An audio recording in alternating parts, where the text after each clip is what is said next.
Ladies and gentlemen, how are we doing? The UFC 306 card is starting right about now. I'm laughing because yesterday was an absolute shit show, wasn't it? You could I couldn't figure out how to get myself back on the screen. But I did it, ladies and gentlemen. Are you here? Do you see me? Am I live? That's what I want to know, because I don't know if you can see me yet. Let's have a look. Maybe I'm just yabbering on to myself as always. I think I'm live. Yes, I am. Let me just mute this bad boy over here. It's muted.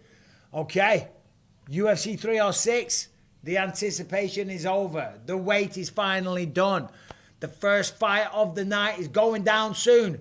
Jesus, Mike, there's an orc broke into your house. Coolio, no need to get offensive straight away. Are you calling me an orc? Anyway, shout out Beaumont, Texas, in the house. What's going on? Right. What's the crack, Mike? John O'Sullivan, I'll tell you what the crack is. What did I do today? Went out for a nice, long, extended walk.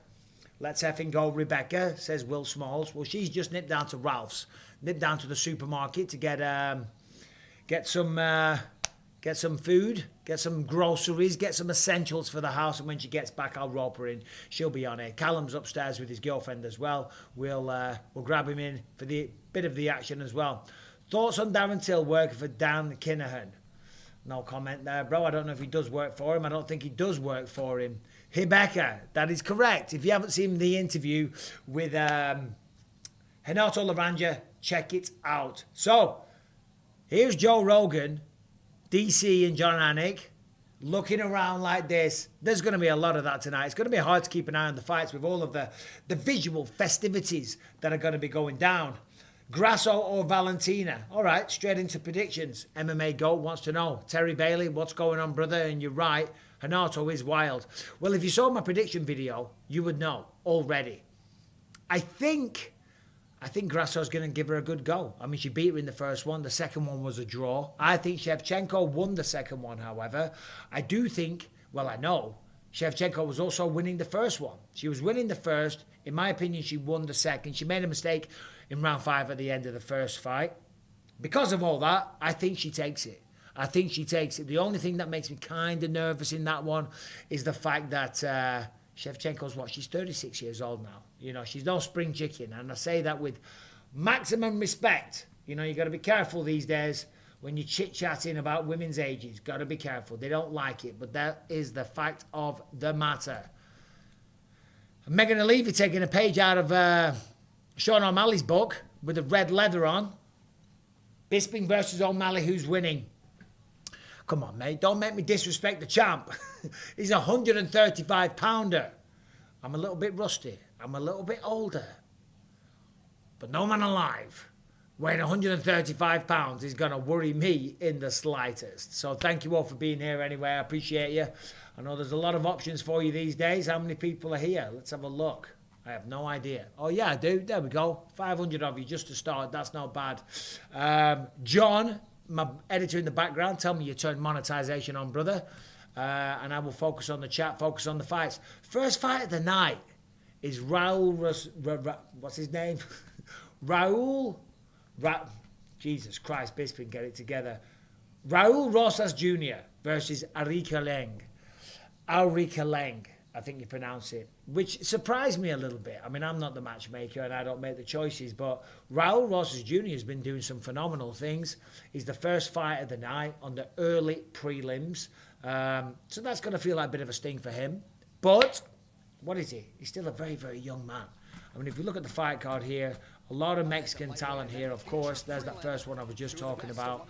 Aori Qileng. Let's have a look at him. Aori Qileng. 25-11. Lots of experience. How many fights in the UFC? Quite a few. 1, 2, 3, 4, 5, 6, 7. 7 fights in the UFC. So, and here we start. Look at that. We get the first visuals inside the sphere. That looks amazing. And that isn't even close to what we're going to see. The real show starts on the pay-per-view. Peso Gallo. That's not who I had as the first fight of the night. The person that's getting introduced right now is Peso Gallo. I don't even know who that is. According to Wikipedia, he's not fighting, but maybe I shouldn't get my info from Wikipedia. Anyway, Bisping, you and John Fury should have a bare-knuckle rights fight for no man alive. Well, it's his saying, isn't it? You know, he says that, but I'm selling the shirts so he can kiss my ass. Oh, dear. Shirts will be on soon. Am I lonely? Well, the house is empty. Callum's upstairs, though, but when his girlfriend's around, he hardly even talks to me. So we're seeing a little promo package here. So the info on Wikipedia obviously isn't correct. No, it is. It's Raul Rosas Jr. Did I read Qileng? Did he get... No, there he is. All right, okay. Never mind. Ignore everything I just said. Let's restart this live again. Evans coming to cuddle you. Evans who? He says it, I sell the shirts. Michael Bisping. There you go. It's not a bad expression, is it? Are you staying live till 6 a.m.? I don't know about that, mate. Here's Ricky Leng walking out. I think he's Chinese, isn't he? Is he Chinese? Or Mongolian? Let's have a look. I think he might be Mongolian. He is, yeah, Mongolian. Grew up in Jingalang League, Inner Mongolia. 25-11, 8 knockouts, 1 sub. How is his wrestling though? That's the main thing here, because Raul Rosas Jr., we know what's going to happen. He is ridiculous at wrestling, so he's just probably going to take him down and choke him out. Mike, why aren't I there? I'll tell you why I'm not there. Hustle Bones, because you're a Mongolian mongoose, are you? The reason I'm not there is because, number one, I'm not working this show in any capacity. And I'm on the road all the time, you know. I'm very lucky. I'm very busy. Tuesday, I'll be doing the Contender Series in Las Vegas. Next week, where do I go? Then I go to Paris. Then I go to Abu Dhabi. Then I've got the Contender again. Then I'll be off to New York, and I've got a bunch of other stuff coming up. I'll be in Paris for a while because I'm taking Rebecca with me, and we're staying for a little bit. So, you know, I decided to give this one a miss simply because, you know, I've got to spend time with the family at some point, you know what I'm saying? I do love what I do, but the life on the road, it gets lonely. It gets lonely, and it's not all it's cracked up to be. This is going to be a great fight, and I'm happy to watch it from home. So anyway, there we go. Bisping, thoughts on the Hardwick brothers? I don't know anything about them, mate. Hardwick? Don't know. 3 events for the rest of my life now. Okay, True King. Do I think, oh, God, let's talk about this. Yeah, McGregor and Chandler. Do I think McGregor ever fights again? That's from Brady in Dublin. Man, I don't know. I'm just watching the first fight of the night, walking to the Sphere, and I'm just thinking, what a crazy feeling that must be. I fought all over the world, many different arenas, many different continents and countries, but never anything like the Sphere.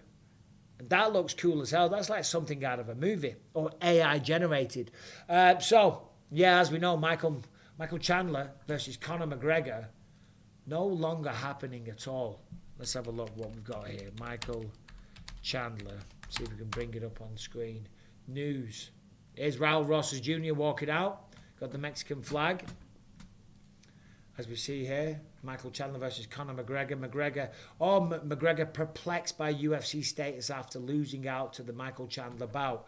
So apparently it was Michael Chandler. That pulled the plug because he was told that McGregor's not fighting until 2025, at some point in 2025, you know.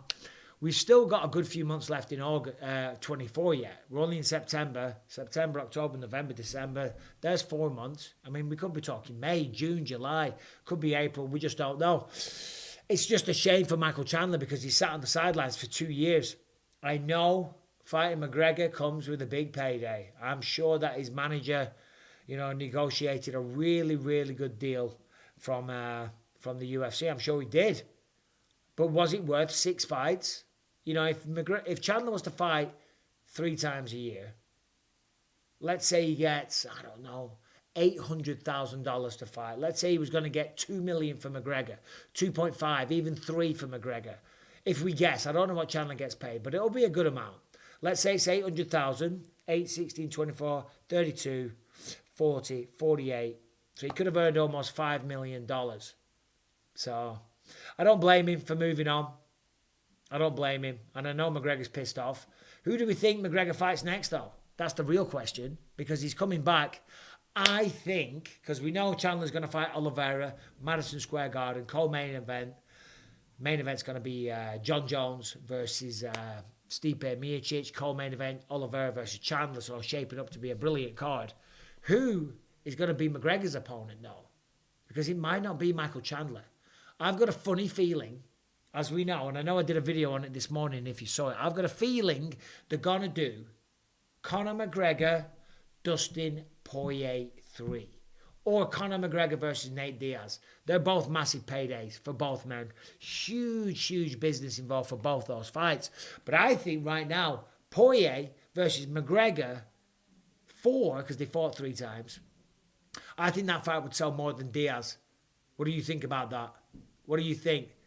And I think McGregor probably wants to get his hands on Poirier, and you got to respect that. I don't know if he'd win. I think he'd probably lose. But you have got to respect the fact that McGregor still wants all these big, big fights and big, big names.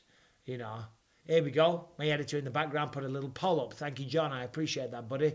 By the way, if you want to follow John Brannigan, give him a follow. John Brannigan on Twitter, on Instagram, just like it sounds. So who do you think he's going to fight? Diaz, Chandler, Poirier, other, 43%.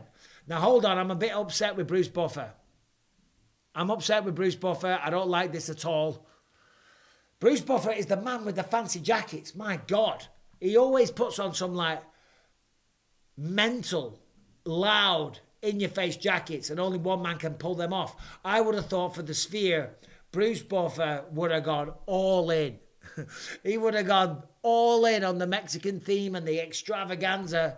He's in a very nice, very tasteful, classical dark blue. Jesus Christ, Bruce, letting the side down. Let's have a look here. Bruce Buffer. Blazers. We'll put Blazers. UFC. Images. Let's see what comes up here. Oh, yeah, there we go. Boom. I mean, the man loves a fancy jacket. Look at all these. And he comes in with a straight blue today. Brucey, baby. Did you know, by the way, Bruce Buffer is Michael Buffer's brother. That sounds obvious. But they were brothers. They were separated at birth and didn't know each other until quite recently. Buffer becomes, look at the first ring girl of the night. Buffer becomes the voice of the Octagon. His brother Michael Buffer becomes voice of boxing. That is a mental story. And by the way, Bruce Buffer is an absolute legend and one of the nicest guys you'll meet. He really is. He's a class act. All right, here we go. We've got some super chats coming in. Let's have a look. This is, who was it? Jeremy Browning and family. What's up, Jeremy Browning and family? Mike, in a past life, I was patting my weenie. You were patting your weenie? Well, there you go. Right, first night, first fight has started. Raul Rosas Jr. just coming out, throwing a few kicks here. Staying away, but I assume it's only a matter of time before he shoots. The wrestling of him is how he gets the job done. Nice kicks, though. Qileng countering really, really nicely. Thoughts on George Steins, up-and-comer from Hull, fighting out of Next Gen? Never heard of him, mate. Never heard of him. Terry Bailey, the Octagon looks huge. I assume it'll be a standard size. Can we get a live stream of you wearing a monocle? I've got a monocle. They're just hard to keep in. I'll order another one. I did try it for a laugh to get the monocle, but I just can't keep it in. I think it's too big. Maybe if I get like a smaller version that'll fit in. I'm not against it. I'm not against having a laugh with it.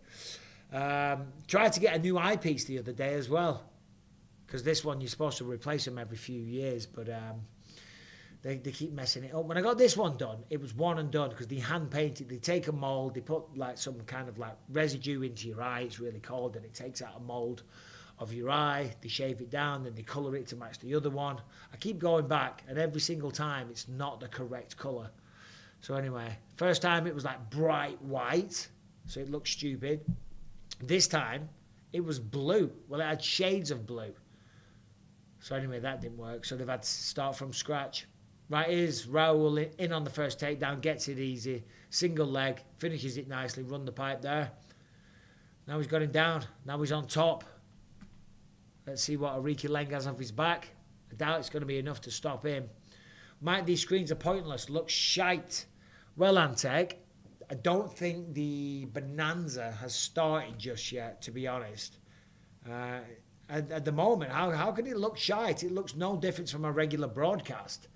It's funny. There's a lot of people out there that just want to hate on it for the sake of fucking hating, which I don't get. Listen, you know, it's popular or it's good to go against the groove, to stick it to the man. We're all UFC fans. We're all UFC fans, and right now that looks like a classic UFC shot. What do you mean it looks like shit? Have I considered changing my name to the Iron Knees and fighting Rod Tang in Muay Thai? Do you know what? Iron Knees. It's not a bad name. That 20 million budget went on the show on the outside of the Sphere. They only have 2 visible screens inside. Mate, there's shitloads of screens on the inside. I saw a video before. It's equivalent to something like 120 IMAX cinema screens. So, you know, chill your boots, bro. Chill your boots. Bisping's still upset that Hendo made him wake up and take the early session on The Ultimate Fighter. Raul Rosas Jr. is taking the back here. That didn't take long, but he's only got 90 seconds to work.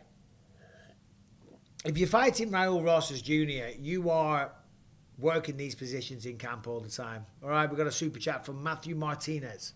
Say, oh my word, at some point in the stream, with full respect, bring back your shit talk. You and Chell should do a pod occasionally disagreeing.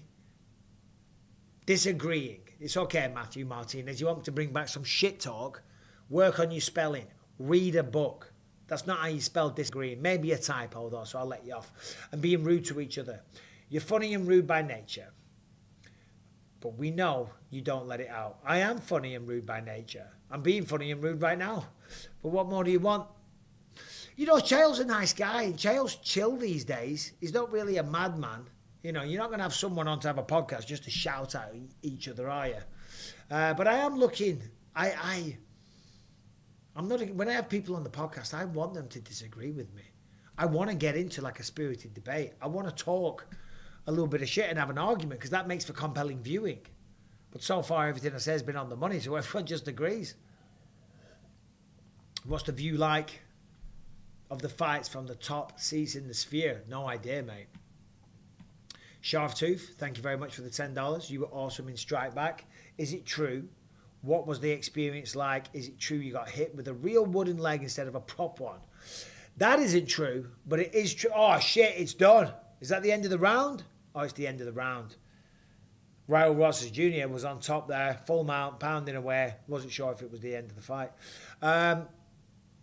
Yeah, so the star of Strike Back, this will blow your mind. The star of Strike Back, one of them, Sullivan Stapleton, Australian guy. I saved his life.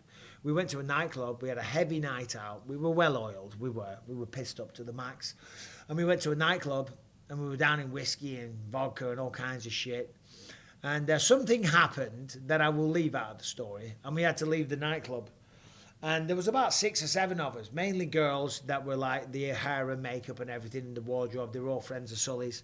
And we couldn't fit on the tuk-tuk. You know, the tuk-tuk's like 3 wheels. So we went on 2 tuk-tuks, but there wasn't enough room for me and Sully. And Sully said, get on the back. And on the back, there's a little lip about this long, about 3 or 4 inches long. So me and him are stood on the back like this. And we're driving along, and he's on next to me, and we're looking at each other, chatting away. And then the tuk-tuk goes over a bump, and then boom, he falls off. I went, whoa, stop. I run over. Anyway, long story short, the man's dead. He had blood coming out of his head. He wasn't breathing. I checked his vital signs, did all that stuff. So I started giving him mouth-to-mouth, chest compressions, the fucking lot. It was mental. It was crazy. Everyone around, the big crowd gathers. Everyone's screaming and crying. And I'm like, I've seen it on movies. I don't know what else to do. So boom, I'm banging on his chest. And everyone's crying and stuff. And in the end, I'm like, don't you die, Sully. Ah, douche. As hard as I can. And when I smacked him, he just went, and he came back to life. Like, kind of. He started breathing again, and it woke him up, and that's a true story. And I spoke to paramedics. They said, yeah, that makes sense. That can work. It can shock them out of it or just get the heart beating. Anyway, it didn't end too well because he had to spend about a year in hospital. He was in a coma for a while. He had to learn how to talk again. He made a full recovery in the end, but it was It was wild. And I almost got arrested and locked in a Thai prison for a while as well. John, I'm going to end that poll. Most people of you, by the way, think that McGregor's going to fight somebody else. Out of the 3 options, 30% say Nate Diaz, 18% Chandler, 20% Dustin Poirier. Well, I'm with the 20%. I think Dustin Poirier will be the next matchup. Anyway, Aori Qileng's doing good here. Matthew Martinez says that our friend earlier couldn't afford better spelling. You're right, Matthew. What an absolute idiot. What a dildo. So anyway, there's a little story for you when I was filming Strike Back in Thailand. We actually had to go back a year later and finish filming the show. In fact, about 18 months later, which was nice because I got paid twice for the same gig. Anyway, Aori Qileng is giving Raul Rosas Jr. some problems here. We know that he says he's going to be the youngest champ in UFC history. He says that he's going to retire when he's 25 years old. He needs to be going through Aori Qileng here. He's a little bit out of range when he's throwing shots. Throwing a lot of little feints with his leg. Terry Bailey, double bubble. You're absolutely right, buddy. Yes, it was. Mike Bisping banged up abroad. I know, I shit my pants. Because here's what happened. I went into the police station because we all had to go and give a report. And there was 4 of us there. And they sat us all down.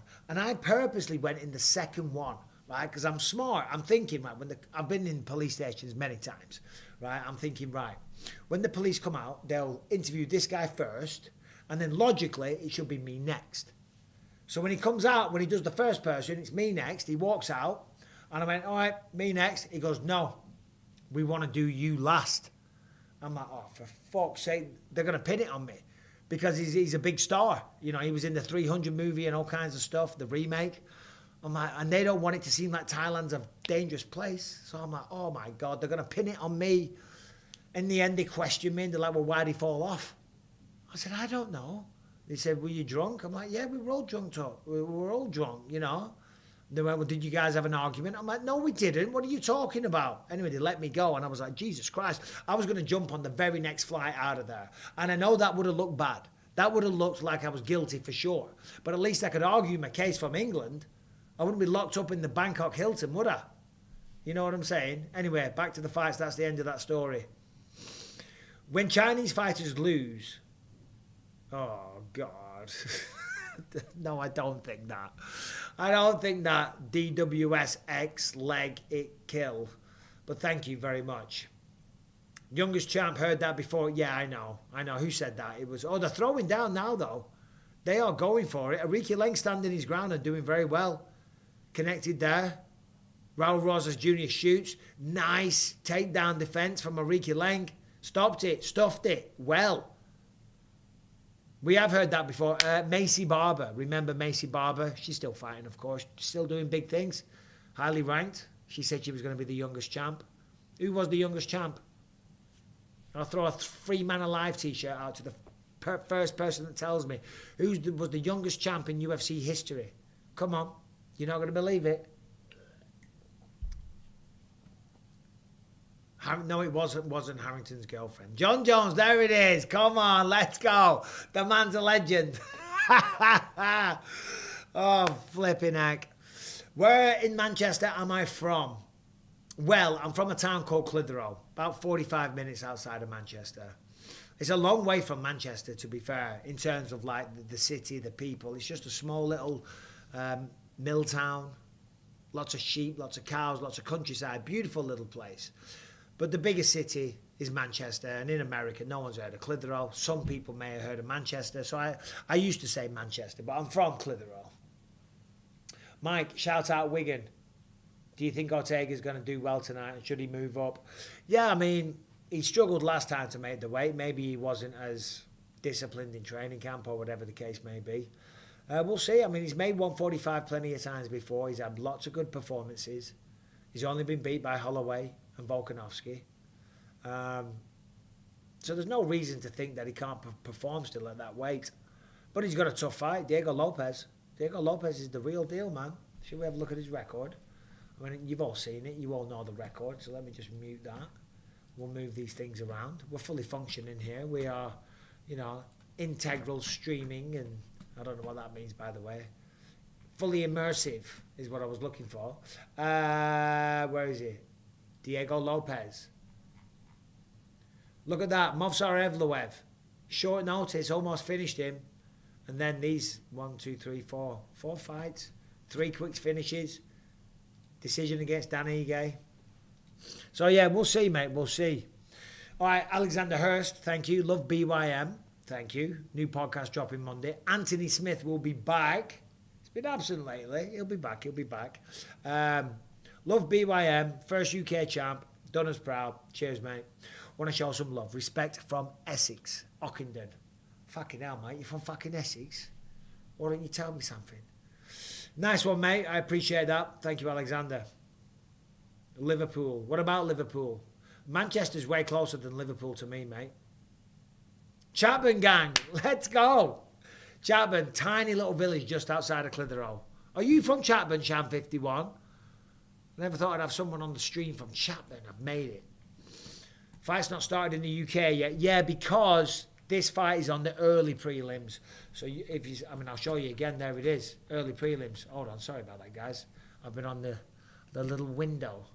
Raul Rosas Jr. dominating this round now, though, just out-wrestling him to the max. All over him. Anyway, let's get back to these charts. Why did they call him the bullet dodger? Well, because he dodges bullets heavy. Slaben. Let's go, Slaben in the house. Love a nice drive through Slaben. Lovely little tiny doors on that road. Can you always hear the cage rattle and creak? First time I heard it on the broadcast. Yeah, you do kind of hear it. And it does kind of, the first time I went in a cage, because I used to have a lot of fights. Who's this? Oh, yeah. I used to have a lot of fights in rings. I'd had a lot of fights in boxing rings and kickboxing rings. I had a ton of fights on the street as well. But when you get locked into a cage for the first time ever, so my first time ever was Cage Rage 7. It's like, Jesus Christ, whoa, it just feels weird, but it doesn't matter. The reason for the cage, of course. What is the reason for the cage? I'll tell you the reason for the cage. The reason for the cage is to keep the fighters safe, but they can still see the action, because the ropes can obscure things and the pillars obscure things. So they could wrestle and not go through the ropes. You see what I'm saying? So they come up with a cage link fence. That way you can see them. The fighters don't go through the ropes. Jobs are good. Will you be back in Thailand soon, Mr. Michael? You've got a shit ton of fans in Chiang Mai. I do like Chiang Mai. I want to go back to Thailand. I love it. It's one of my favourite places to visit. The food's amazing. Training's fantastic. People are just incredible. But it's a long way from home.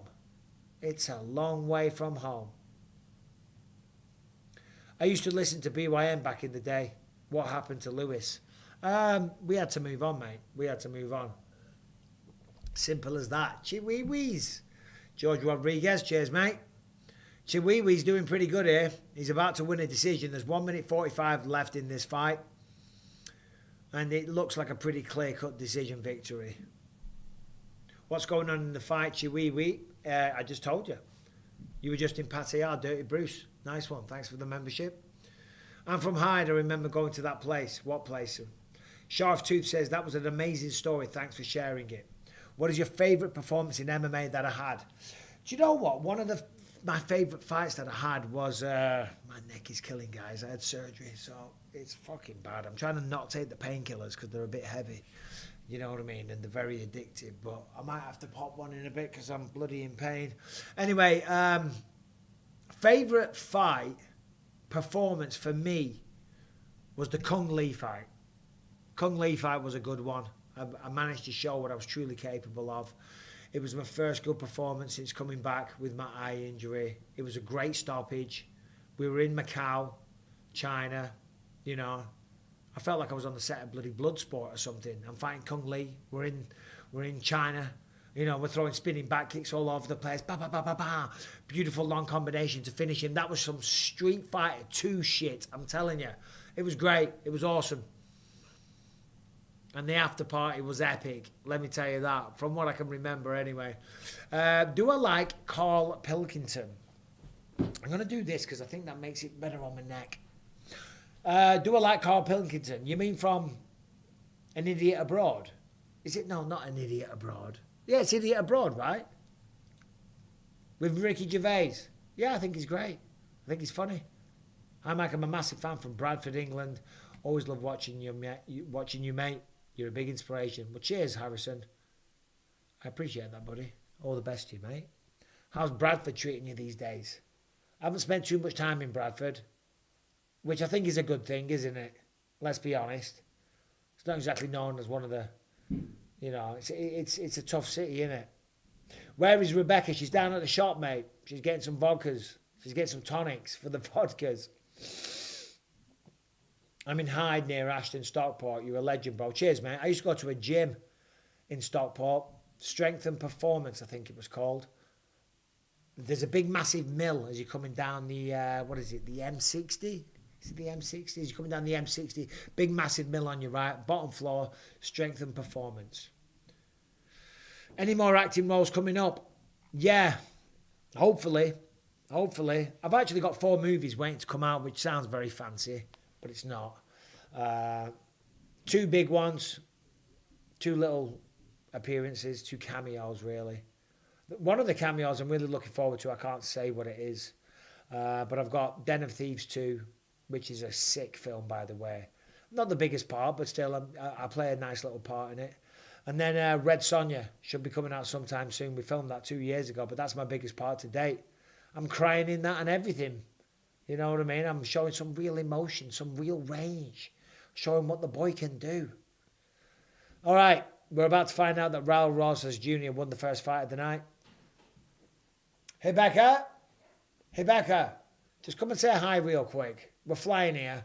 We're flying. We're cooking with gas. You guys don't know. I've got 3 monitors in front of me now. I feel like a real streamer. You know, a lot of people want you to say hello. Hi.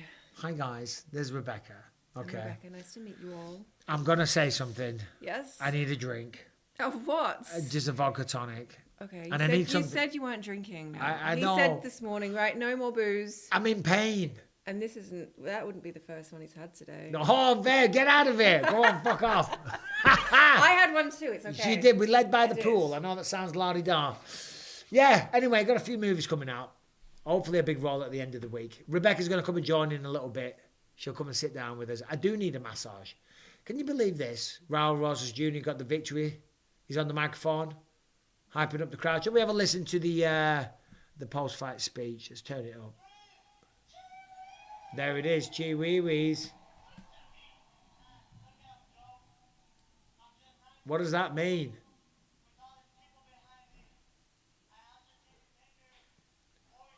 Well, that's nice. He's been very humble.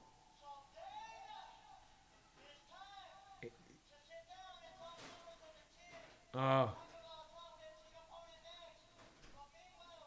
He's calling out a top 15 opponent next. And he said, listen, he's just a young kid. It means a lot to him to have all these Mexican people here supporting him. So that's nice. And listen, he's proved himself so far. All right, Anglo-Saxon, cheers, mate. I appreciate that. I told my mates to watch this geezer Bisping long before the UFC. Loved his aggression. Liked the shaved head. I predicted something special. Anglo-Saxon, well, cheers, mate. I appreciate that. Yeah, it's crazy, man. It was a long, long journey. You know, I think about shaving my head. John put a poll up. I think about shaving the head again. Because it'll grow back. I was teasing Rebecca yesterday. I'm like, I'm going to shave my beard. I'm going to shave the beard off. And she's like, don't you dare do that. I haven't been clean shaven in years. 10 years? Anyway, Rebecca would kill me. You're right, Terry. All right. Who was your biggest inspiration in MMA? And who do you see as that person in the sport now? Thanks, Crypto Decoy. You know what? Speaking of crypto, by the way, you can see I'm wearing this T-shirt here, Lucky Block Crypto Casino. I did a bit of a deal with them recently, and I'm an ambassador for them. If you've got some cryptocurrency and you want to use that cryptocurrency to make bets on things like the UFC, football, and all the rest of it, I do recommend and endorse is the word I was looking for. Biggest inspiration in MMA. This is crazy. One of my early inspirations was Vanderlei Silva. The Pride era of Vanderlei Silva. I did definitely want to be like him. You know. And also Anderson Silva. Anderson Silva, like 2 guys that I ended up fighting, which was great, you know, for me. It was great for me. Even though I was robbed. Édgar, Michael Bisping, I love you. Your Luke Rocco KO is sensational. Well, thank you, sir. Appreciate that. Sharp Tooth, I've heard from people who train in MMA. I've heard from people who train in MMA is help with mental health. Is there any... It helps with mental health. Is there any truth to that? Well, I guess it all depends on the individual, Sharf. You know, but I think so. You know, because a lot of fighters, thank you, Harrison, Ferndale, guitar, bass guitar. It all depends on the individual, but most fighters like us, we generally need a bit of guidance. We need a path. We need something to do. We need somewhere to channel that hunger, that anger, that frustration. Not all of them. There's people like Mighty Mouse, people like George St. Pierre that are like true martial artists. But a lot of us, you know, like Sean Strickland's the perfect example. If Sean Strickland wasn't an MMA fighter, if he didn't have success as an MMA fighter, he'd be in prison. And he says that himself. But that is a fact. You know, and for me, I was going nowhere fast as well, and it saved me. So I see your point, mate. Thank you very much, though, for the question. We've got another one here. Oh, no, we did that one. I'm just trying to make sure we get all these super chats in. So, next fight of the night coming up. Should I shave my head? Babe? Don't shave. 33% of people said don't shave the head. 34%. Don't shave the head. What percent for it? What? Just shave your head, 31%. Shave the head and beard, no. 25%. No way. Could you imagine that? Sabotaging you. I'd look, yeah. You're just jealous, Rebecca says. I'd look about, well, I wouldn't look 12. I'd look significantly younger, and I would look weird. Hi, Mike. Can you put a round counter on the screen so we can sync with your stream, mate? Yeah, a lot of people talk about that. I don't know how you do it. John, it's a bit late now because we're on the stream, but I think I'm live, mate. If you just turn your fights on and have it live, I think you should be pretty synced up. Bisping, I hurt my shoulder wrestling. Should I take it easy or should I do yoga or something? Haven't had this kind of injury before. Yeah, for sure, take it easy, mate. And I'm the guy that's saying that. Do as I say, not as I'm told, you know, because I have been working out a little bit with this bad neck and just recovering from surgery. I shouldn't be doing jack shit yet. But if you hurt your shoulder wrestling, you know, you might have pulled a muscle, you know, you might have strained it. So definitely take it easy. You've got to ice the shit out of it. You've got to ice it loads. Doing some yoga might be good for the movement and the flexibility, but don't do anything too hard. Ice, baby. That's what you got to do. 15 minutes at a time. Don't do after 15 minutes, because once you ice for 15 minutes, all of the benefits from the ice have been achieved. All you're doing is sitting there in discomfort at that point. Just ice it, let it warm up, ice it again. The more you can do it, the better. From DJing and brawling in nightclubs to knocking out Luke for the belt, not a bad arc. Any stories from your time in Montreal? Yeah, Montreal. So I fought at UFC 83, Charles McCarthy, George St. Pierre for Matt Serra for the second time. I had a good win, first round stoppage, I think it was, ended the first round. Went out with George St. Pierre in a nightclub on the Saturday night. It was a good night. We'll leave that one there. But then on the Sunday night, I went out for a bite to eat with my missus. And the local hockey team, I forget their name, had won. And they were celebrating. I think they'd won the Stanley Cup or something. And the riots in the city was fucking insane. And I was like, could you imagine if they'd lost Do you know what I mean? But I get it, they'd won, so they were celebrating. But yeah, there was police cars burned down. There was shop windows on that main street in Montreal. All the windows getting smashed and set on fire. And my wife and I are walking around. And this is back when all the phones had good cameras on them. But I had like some like little shitty thing to do blogs on. I was trying to... In fact, I did get some of it. I'm like trying to film it all. My wife's like, we got to go. I'm like, fuck that, babe. This is great content. It never made it to YouTube, though. Here's John, my editor. I've been saying it for a bit that we should get the round counter. Yeah, I know, John, but you didn't say it before this stream, did you? Prime Mike versus Prime Vanderlei Silva. Crypto, we fought. I lost. I was robbed. He won a decision. I was robbed. I picked him up loads. I slammed him. I rocked him bad with the right hand in the second round. I celebrated like a dickhead. I had my hands up. I should have gone for it. All he did in round 2 and 3, at the end of the second round, because I picked him up and I slammed him bad, he got me in a guillotine. That's pretty much all he got in round 2. That does not win you a round. Round 3 was my round. Round 1, he got round 1. Round 2 was me. Round 3 was me. But it is what it is. Pretty close. Any news on Leon Edwards? Nothing. No news on Leon. I don't really have too much of a relationship with Leon. I've hung out with him here and there. He came to Tales from the Octagon. That was really nice of him. Came and showed his support and stuff. So we had a good chat backstage and whatnot. But I don't really know him too well, so we haven't been talking. I think, though, MVP's fighting Carlos Prates. So I don't know. I mean, Leon Edwards can be right back in the mix. All right, second fight of the night, Édgar Cháirez versus Joshua Van. I think Cháirez is looking fast here, but Joshua Van's pretty good.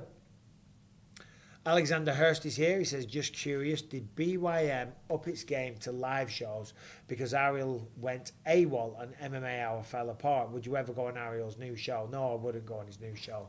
He's a cock. Oh, that shit he talked, and then he's like trying to be, I'd come on BYM, kiss my ass. No, it wasn't, mate. The show is moving on from Gas Digital at the end of the month. And I took over control of the production and stuff like that. So I'll be paying Brian and Harrington out of my own pocket. And seeing as I was in charge, I was like, let's try some new things. And I just thought, the way it goes live at the end of the day on a Monday, I just thought it was kind of weird because, the hype's kind of died down from whatever fight was at the weekend. Come Tuesday, people are kind of over it. And they're over searching online for it and all the rest of it. So I thought we'd try out a new format and go live, but it just seemed to confuse people. So I've said, you know what, screw it. Let's just go back to the regular time. So that's kind of what happened there. Nothing to do with Delwani. In a one-eyed fight where both fighters have an eye patch, like Prates, no man alive beats Mike Bisping. Correct, they don't. Billy Atkin, thank you very much. Hi Mike, love the channel. He's 34 years old, too old to get into MMA. Just for fitness mainly, had a few boxing bouts. Watching from Notts. No mate, it's not. No, shout out Nottingham by the way. Whereabouts in Nottingham are you? No, for fitness mate, not in the slightest. If you've had a few boxing fights, there's no reason why you can't have some amateur fights, even a couple of pro fights, a few pro fights. If you've got some combat background, doing some MMA, you'll lose weight, you'll feel good, you'll learn some new skills, you'll make some new friends, and you'll do something with yourself. So all the best to you, Billy. Good luck, good luck. When I gig near you, would be an honour to see you. Well, Farndale bass guitar. When I gig near you, would be an... Oh, you're playing a band or whatever. So when you're playing a gig near Anaheim, yeah, come and see me, buddy. Come and see me, let me know. All right, what's this? Anglo-Saxon, how lucky are we? I hope you appreciate it. I know, that's what I say. Do you dickheads appreciate this? Do you really?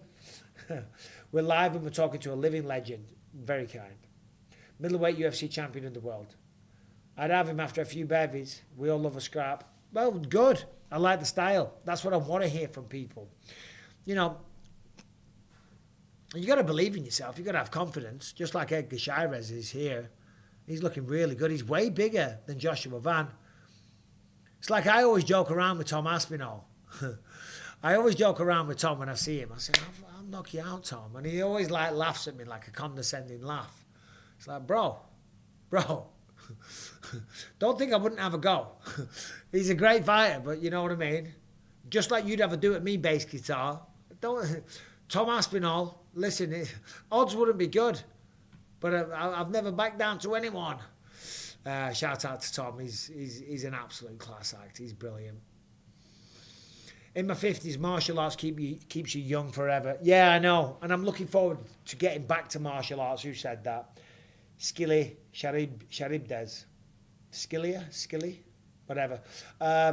Yeah, I want to get back to doing jiu-jitsu and get back in the gym. And I want to get back to teaching or start teaching again.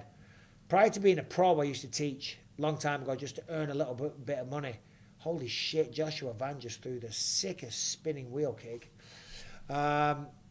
But I do want to get back into it, and it will get me back in the gym, give me a purpose. Cháirez just knocked down Joshua Van, doing really good. Hey, babe, how's that vodka tonic coming along? She forgot. G, thanks for the £2. Who would have won versus you and Lee Murray in cage rage? Yeah, would have been a tough fight, certainly back then.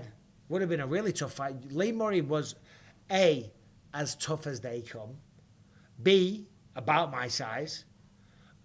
C, really good, really skilled, great boxing, and a bit of a fucking maniac at the same time as well. You know, it would have been tough. He had a good fight with Anderson Silva. Yeah, he got dominated and battered. He got kicked to pieces over 5 rounds. But and I beat Anderson Silva, but I'm well aware that Anderson Silva was older. So was I, to be fair, and I also had one eye. But if I had fought Lee Murray back in the day at cage rage, yeah, it would have been a really hard fight because I improved a lot over the years. I was nowhere near the version of myself that I retired when I fought in cage rage. Yeah, I got a couple of funny stories with Lee Murray. Obviously, he's infamous for going out there and pulling off one of the biggest robberies known to man, and he's still in prison. That's mental, man. I remember when I got off the Ultimate Fighter, the day we were getting out, Dana White told us, he said, yeah, your boy Lee Murray, he's been locked up. I'm like, get out of town. He said, yeah, he robbed 80 million quid. Anyway, that was almost 20 years ago. That was 18 years ago. He's still locked up. That's insane. Free Lee Murray. Lee Murray was able to fight, man. He was hard as nails. He was working on a door. You know, he was involved in some of the wrong scenes and whatnot, if you will. But he was working on a door in London, and he got stabbed up a lot. I think he got stabbed like 18 times. Anyway, he survived, and then about 2 weeks later, he was out of hospital, and he was hitting the bag. Let's have a look. It was mental. Let's have a look here. News. Notorious Brit. I remember. No. Yeah, there we go. No, hold on. When was that? 2005. 2005. Yeah. Lee Murray's situation is not good. Hold on. In Moroccan prison. Life and Times. Yeah, I mean, there's got to be a movie about this guy at some point. But yeah, I can't find the story here. I can't find the story. But yeah, got stabbed up really badly, like 20 times. And then not long after that, recovered, was out of hospital and in the gym again, hitting the bag. Mental, mate. And it's about time he got out of prison, let's be honest. Great memories of you winning the title, Bisping. We're staying over at my grandparents' house, screaming my head off at 5 a.m. Well, thank you very much. It's all good. They were both deaf and dumb. So they didn't hear fuck all. Did they not? Well, that's all right. They didn't hear a damn thing, so they didn't. Rebecca, where's this goddamn drink? For fuck's sake. Rebecca! Are you taking the piss? Joshua Van ripping to the body. Oh! I told you, I was picking Van. Cháirez on shaky feet. You going to come sit down for a minute in a bit? Yeah. Oh, do you want to just talk 1 second while I use the toilet? Oh, Joshua Van. Wow, that was sick. Cháirez was holding on. to the fence, about to get knocked out, and then does a spinning backhand. Then he knees Joshua Van in the face. Joshua Van gets the takedown. Looks like he's on the verge of being triangled now as well. This is a good fight. Now, what was that about Gastelum? I saw a comment about Gastelum there. Van hits like a truck. Yeah, he does. Where's he from? What is it? It's not Guatemala. Where is it? It's like a country in Southeast Asia. Borneo or somewhere. Yeah. It's not Borneo, though. Where is it? Somewhere like that. For God's sake. Can't think right now. Anyway, Joshua Van's on top. He's winning. Describe that drink to us. Okay, I will. Well, it's a vodka with Fever Tree tonic, a little splash of freshly squeezed lime juice. It has a nice sharp taste, crisp bite. But I don't get drunk. You know, it's Saturday afternoon. You lot are all in the pub. You lot are sitting there shit-faced, all smoking weed or whatever. I'm sitting here looking at computer screens talking to you lot. Yeah, Taylor says he doesn't trust my geography. I don't blame you. He's from somewhere. Hold on, I'll tell you right now. I'll click on his goddamn link. Yeah, he's got a Wikipedia page. Boom. Hold on, Joshua Van. All right, he doesn't have a Wikipedia page. Well, that backfired. But we'll do this. Jesus Christ. What is going on? Highlight that. Copy. Boom. Hold on, get ready. Paste and search. Not Joshua. Joshua Van. MMA. Tapology. The Fearless. Fighting out of Houston, Texas. Oh, but look at that flag. That doesn't look like Houston, Texas. Myanmar. There we go. Myanmar. So, Borneo, Myanmar. Somewhere out there, isn't it? Anyway, 125 in the UK. Steve Keogh. What's going on, Steve? Good to see you, mate. Well, you might be in a nightclub. You might be in a casino. You might be somewhere. UK Fever Tree, you great Brit snob. Hey, bro, if you're going to drink a good tonic or you're going to drink tonic, you got to drink a good one. Was I a raver? I was. In fact, this afternoon, Mikey B was ripping it up on the decks. I'm going to do a little mix. I was trying to figure it out, so where I did a mix, and if you're not into dance music, then ignore everything I'm saying right now. But where it came out and you could hear it properly. But I'm not good with the tech side of stuff, so I couldn't figure out how to get a proper recording through the computer. I just got to Google it. I'm sure it's pretty easy. Your wife and son are sleeping. This is Skilly Shirabdiz, so I'm allowed to wake and bake and day drink. There you go, mate. We'll make the most of it, pal. Might love you for the Alt 4. I know you dickhead. Ha, ha, ha. I love UFC. I thought UFC Noche was supposed to be a premier event. Why did they leave Bisping at home? You know what, to be honest, they got to put the A-team on. John Anik, Joe Rogan, Daniel Cormier. That's their spot. They do the pay-per-views. And they'll always do the pay-per-views. I think Joe Rogan will probably commentate the UFC to the day he dies. I want to. I would love to. I love this sport. I love being cage side. I love walking into the octagon and interviewing the fighters. I love making money by still being involved in mixed martial arts and the UFC. So yeah, hopefully I don't do anything to get myself fired, because I love it. So the point that I'm making is that I don't think I'll ever get a shot at the A-team. The only reason I get a going is obviously Joe Rogan doesn't like to travel internationally because he's worked it for so long, and I don't blame him. So they kind of rotate through us. Anglo-Saxon's back. I'm a millionaire champ. Dust the records off and DJ for me. Bro, I'm available for the right fee. I am available for the right fee. Throwing it out there.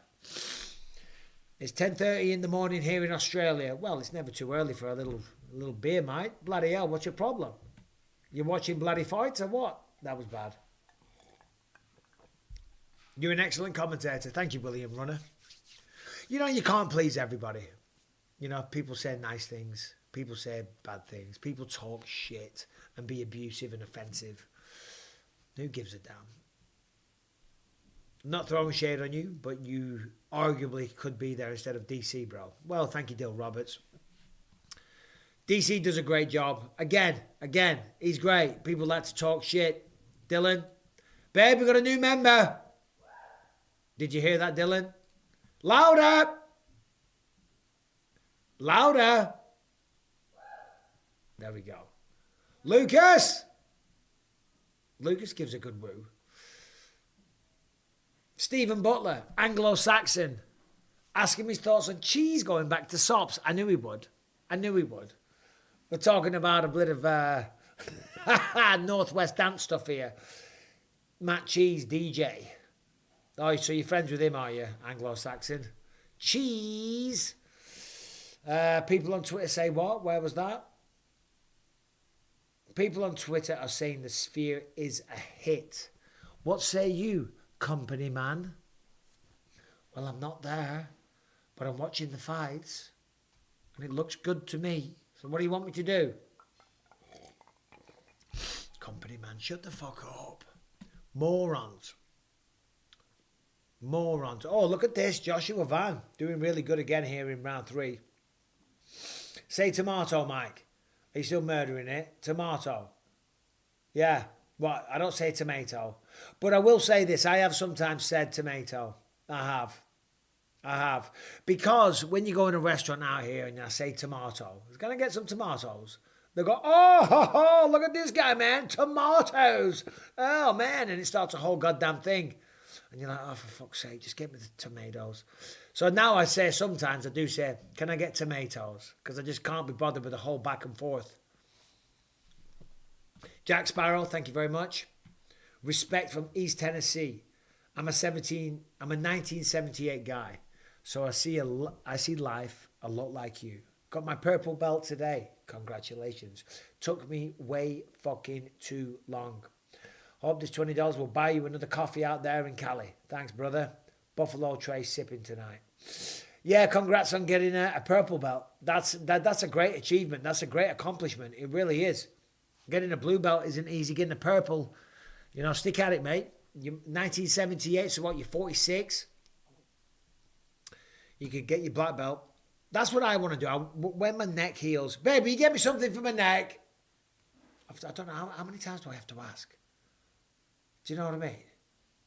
How many times does a man have to ask? So well and good when she wants money to pay the bills. Bosh, there, Yeah, I want to get my black belt. When I get my neck healed, that's the plan. I'm watching Joshua versus Dubois next week. I am, for sure. I'll tell you what, Anthony Joshua looked deadly. Deadly against Francis Ngannou. Granted, Ngannou and all the rest of it, he's not a boxer, but Jesus Christ, the power in those right hands, the speed and the delivery, the precision, the timing of those shots was unreal. That was unbelievable. That's what a boxer should do against a non-boxer. And that's why it was kind of, embarrassing for Tyson Fury. Fury clearly took him lightly. He showed up in terrible shape. But I don't want to talk shit about Ngannou either, or Tyson Fury. Mike, when you were born, the midwife said, congratulations, it's a bloke. She probably did. A handsome one as well. But a very average bloke. How's the neck since the surgery? Did it work this time? Well, I don't think it has done. So I have a fusion. I have a scar there. But that's where they went in for the new one there. You can see it. The saying that the fusion kind of failed. And that's might be what giving me the issues. But I also had a compressed disc, which was awful. So they replaced the disc. It feels like it should bring a lot of relief. But we'll see. We'll see, mate. No one wants to hear me sitting here talking about this crap. It's boring. I'm boring myself. Right. Babe, do you want to just talk to him a second while I use the loo? I really do need the toilet. Thank you for crying out loud. My God. Come on, then. Well, I will. I don't want to leave nobody on the stream. They'll be off stand here. They'll be okay. When you They'll get up, manage. when you approach the scene. They don't mind. Get Guys, in the do you chair. mind if it's going to be blank for a second? They do. Where's the chat? Just the chat is. Oh my God. It's too many screens. There's a lot of screens. Okay, hi everybody. Ask me some questions. Don't just say my name. You need to ask questions, please. Here comes the sun. Hello, lovely lady. That's a very good song, actually. You don't like it? Here comes the sun. Because of my alarm. I used to like it. Michael made that his alarm, and it's the most annoying thing ever. Because now I do actually hate that song. You are correct. I used to like it. Oh, someone just put age. I'm not going to tell you my age. They can find it out pretty quick. I know, I'm 43. I don't actually care. Do a black flip, girl. J4C7, I will not be doing backflips. I don't think I'm capable. Rebecca, how y'all's dog doing with the one eye? Oh, he's all right. It's actually looking really cloudy lately. It's like very glaucoma-ish. Come here, come here. Jesus Christ, he's scaring the hell out of him. Have a look. Lord, you're going to press something. F4 delete. Rebecca, Harry, I'm sorry, Harry. I'm sorry. you always freak him out. I'm sorry. Do you miss the UK, Tony Tone? Yeah, we do. In fact, you Right, can get out see the chair that. now. No, we do miss the UK. We obviously do not miss the weather, but we do. We miss like the vibes. I miss British vibes. Yeah. All right, darling. Right, so Joshua Van, did he win? Shout out Leona, Dylan Date. Shout out to your wife, Leona. Shout out Leona. Rebecca, wife. My wife loves you. Well, that's nice, isn't it, babe? You do, you got fans. Harry needs to be groomed badly. He does. He does. He looks like crap. All right, 1,500 of you on. Thanks for being here. I appreciate it. Bring Becca back. Well, she'll be back in a bit. She'll be back in a little bit. Right, and the Orc's back. Coolio. The Orc is back. Who would have won in an atrophied arm wrestle? Bas Rutten or Paul Orndorff? I don't know who Paul Orndorff is. Drop a like, everyone. Yeah, Terry Bailey talks a lot of sense. Drop a goddamn like. Come on, boys and girls. Do you get the pay-per-views free as a UFC employee? I would love to say yes. I've never asked for it, to be honest. I've never asked. I'm sure if I hit Dana up, he'd probably say, yeah, sure, you cheap bastard, if you want it. I don't. No, I don't. I don't, sadly. I pay for him just like you. She's beautiful, Michael. How'd you pull Rebecca? Just outside a nightclub one night. Said hi, seen her about. Worked with charm. What's your favourite Jim Carrey film? Oh, God, it's hard, isn't it? Jim Carrey is an absolute goddamn legend. Was re-watching the UFC Embedded 217 video, and the intro of you rolling up was absolute class. Why, what happened in that? Did I go, like a glove? Mike, how was your pet hawk? The one that you were feeding budgies to? Majestic animals, those hawks. Very cool pet. We don't have a pet hawk, Cemetery Hill. I'm not quite sure what you're talking about. All right, third fight of the night. Who is this? Who is this walking in right now? Let's have a look.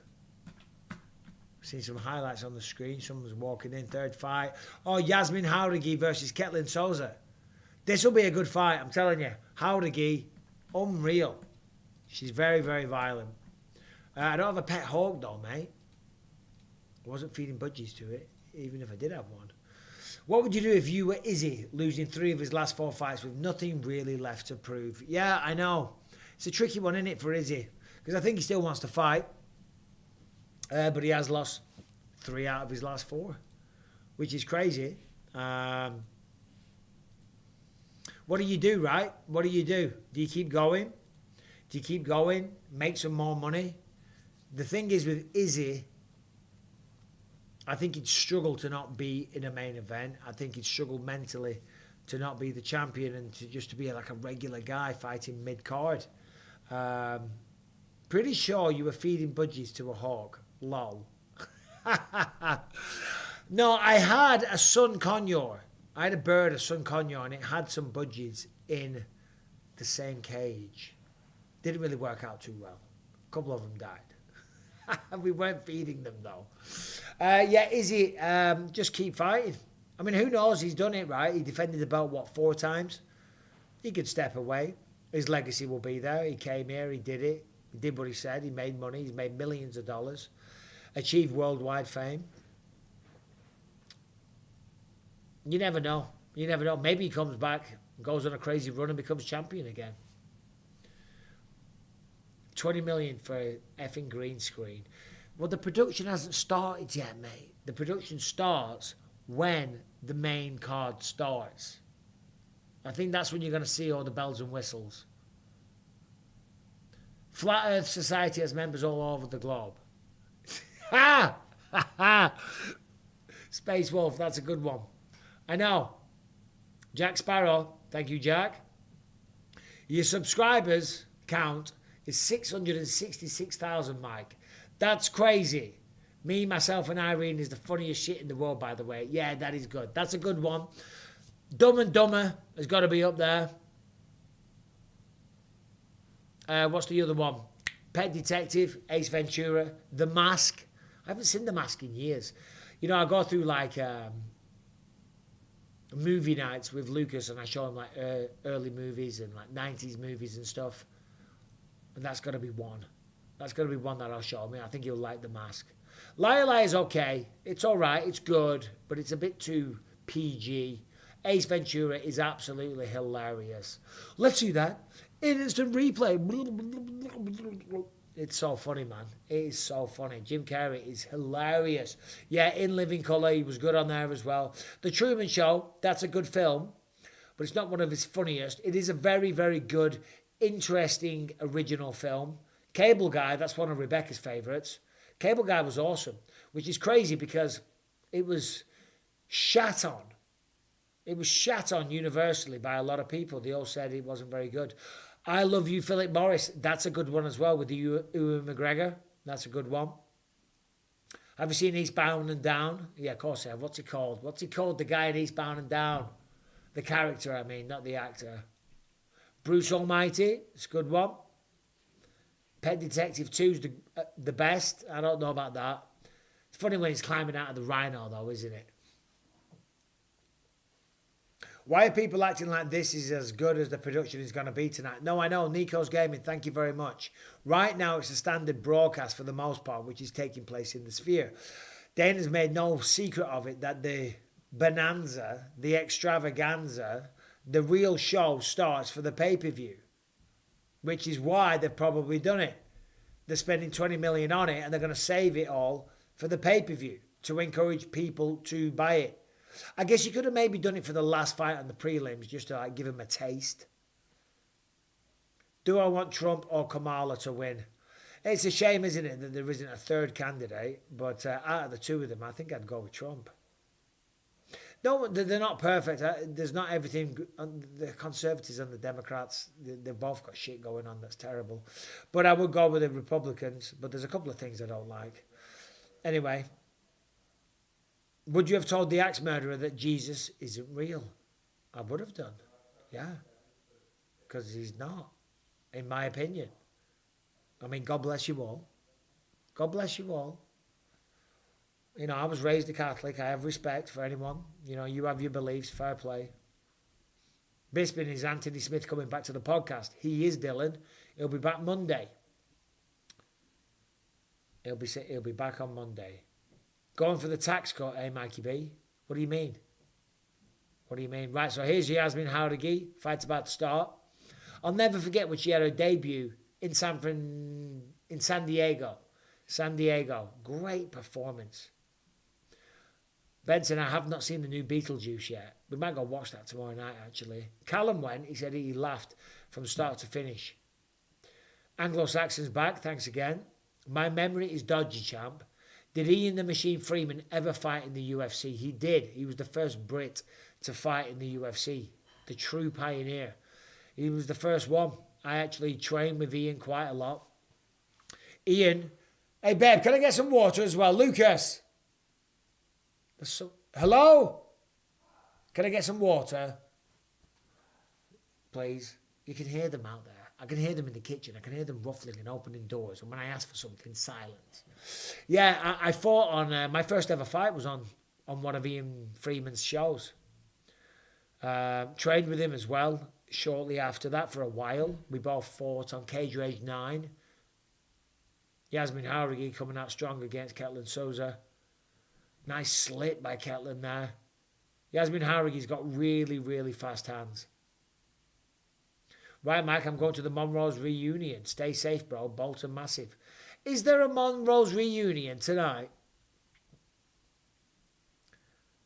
I would have liked to have gone to that. There's when is it? When UFC Paris is on, I think they got an event there. Because Pete Daly was asking me to DJ. Or I volunteered, one or the other. One or the other. Anyway, what do we think? Let's talk about the fights. Main event, Sean O'Malley, Merab Dvalishvili. If you saw my predictions video, you know where I'm going.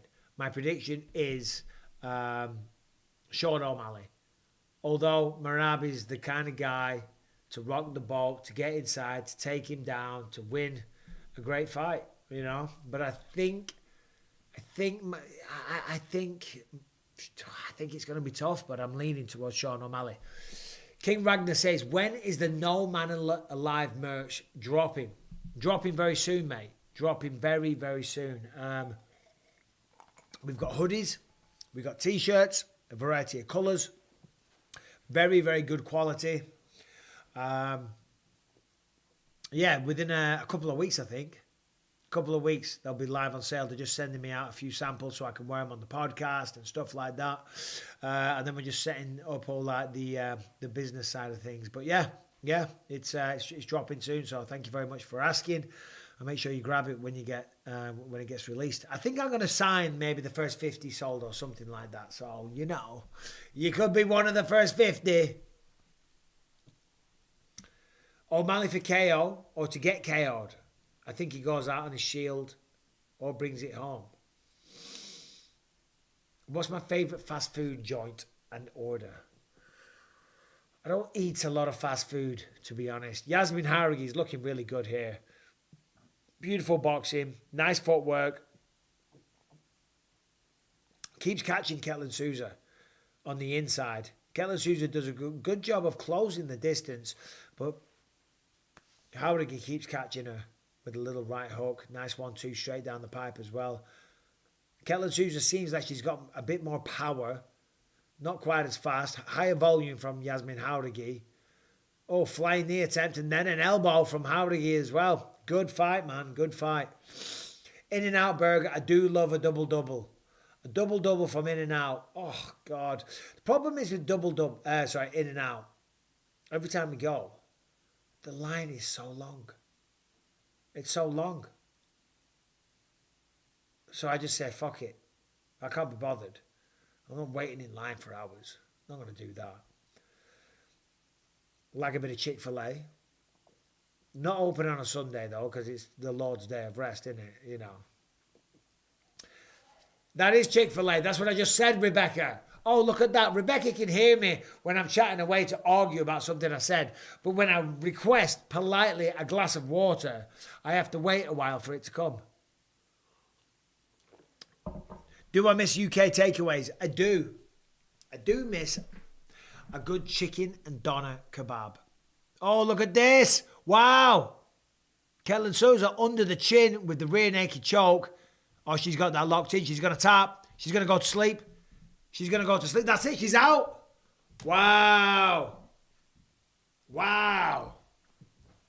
And she's still out, unconscious, face first, down on the canvas. Wow.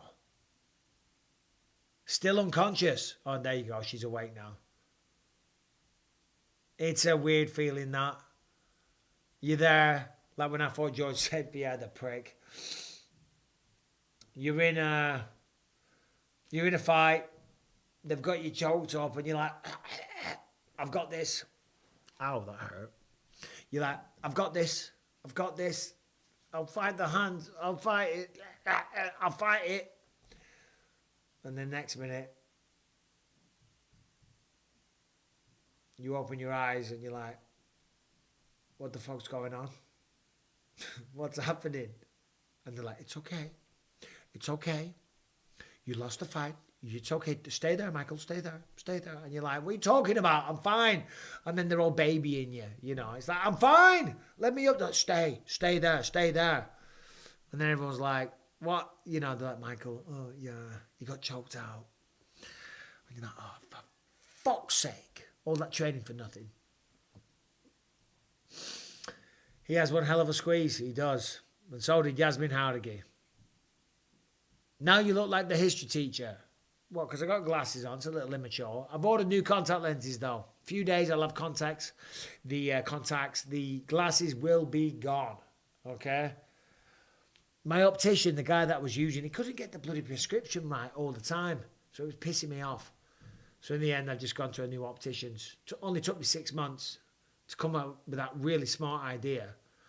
So anyway, I should have new contacts next week and I should be able to see properly. How's Ellie doing these days? She's doing really well. She'll be coming over shortly with a boyfriend. Dill Roberts. Did you get your eye update yet? No, I didn't. Went in the other day and it looked like shit. The white bits were blue. So they're going to start it again from the beginning. Right, next fight of the night is Ignacio Bahamondes taking on Manuel Torres. Ignacio Bahamondes is my pick for this one. Coming into this, let's have a look at his record here. 15-5. Lost to Ludovic Klein. He's a good striker. Knocked out Christos Yargos with a head kick. Trey Ogden, Rongju. All finishes there. Well, 3 finishes. Trey Ogden went to a decision. Rongju. Bravo Chog, Roosevelt Roberts, spinning wheel kick. That was nasty. Beat John McDessie, another good striker. So, Ignacio Bahamondes is my pick, but let's have a look at Manuel Torres. Doesn't have a Wikipedia page, so I ain't faffing about. Right, what else we got going on here, guys? What time is the main event? The main event is the same as any other fight. Tizzy Mac says, hi Michael, say hello. Said hello from PA, my daughter. She's a big fan. Well, shout out and hello to your daughter. PA, Pennsylvania. Please start watching and commentating on rugby games. I used to play rugby. I used to be a flanker. Not to be confused with a wanker.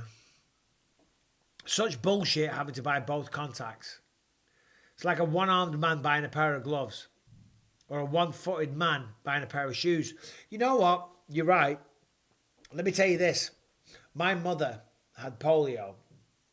And because of that, she has her feet are different sizes. One's like, I don't know, one foot is 2 sizes smaller than the other one. And growing up, money was always really tight for us. And my poor mum, this sucks for anybody. She has to buy 2 pairs of shoes, different sizes, and then throw 2 of the shoes away. Yeah. Still to this day, I feel sorry for her. When she buys a pair of, I buy her shoes and I help her out financially. Of course I do. And even when I've bought her shoes as well, it fucking pisses me off. I bought her some Uggs, some nice Ugg slippers for Christmas. We had to buy 2 pairs and fucking launch a pair. Do you know what I mean? It's a pain in the ass. Buenos dias, Jesus. How long does it take to get to your hometown from Cali? From where I'm from in England? Long time, mate. A long time. A full day's travelling. This looks like a UFC event, a normal UFC event, for the longest time. It starts on the pay-per-view. Shady says, wow, genuinely, the first-person description, the best first-person description of getting choked out I've ever heard. Kudos, Bisping. You're comfortable and talented in your own skin. I am. I've had a lot of practice being in my own skin. But yeah, that's what it's like. You get choked out. You're fine 1 second. You're fine. You're like, yeah, it hurts. You can't breathe, but you're like, I'm not going to tap. I'm not a little bitch. And then literally darkness. And then you're back. And you're like, it's the same when you get knocked out. It's worse when you get knocked out. Anglo-Saxon, thank you again. When are you collaborating with Carl Frock, the Cobra? He's an absolute legend. Yeah, we've been texting. He was away. Excuse me. He was away in Spain. And, excuse me, because of my throat, because I just had surgery. Sometimes it's hard to swallow. He was just away in Spain, so we were going to do something. We've been texting a little bit. So hopefully soon. I like him. I like what he does. Obviously, like his boxing career. So, yeah, hopefully soon, Anglo. Hopefully soon, mate. Do you know what I mean? Hi, Mike. Awesome interview with Tate. Thanks, Matt. What do you think about interviewing Chris Lieben about the process of becoming a referee and the judge? You know what, Matt? That is a brilliant idea. Not only because he was a fighter, Chris Lieben, the cat smasher. Chris Lieben, what was his other nickname?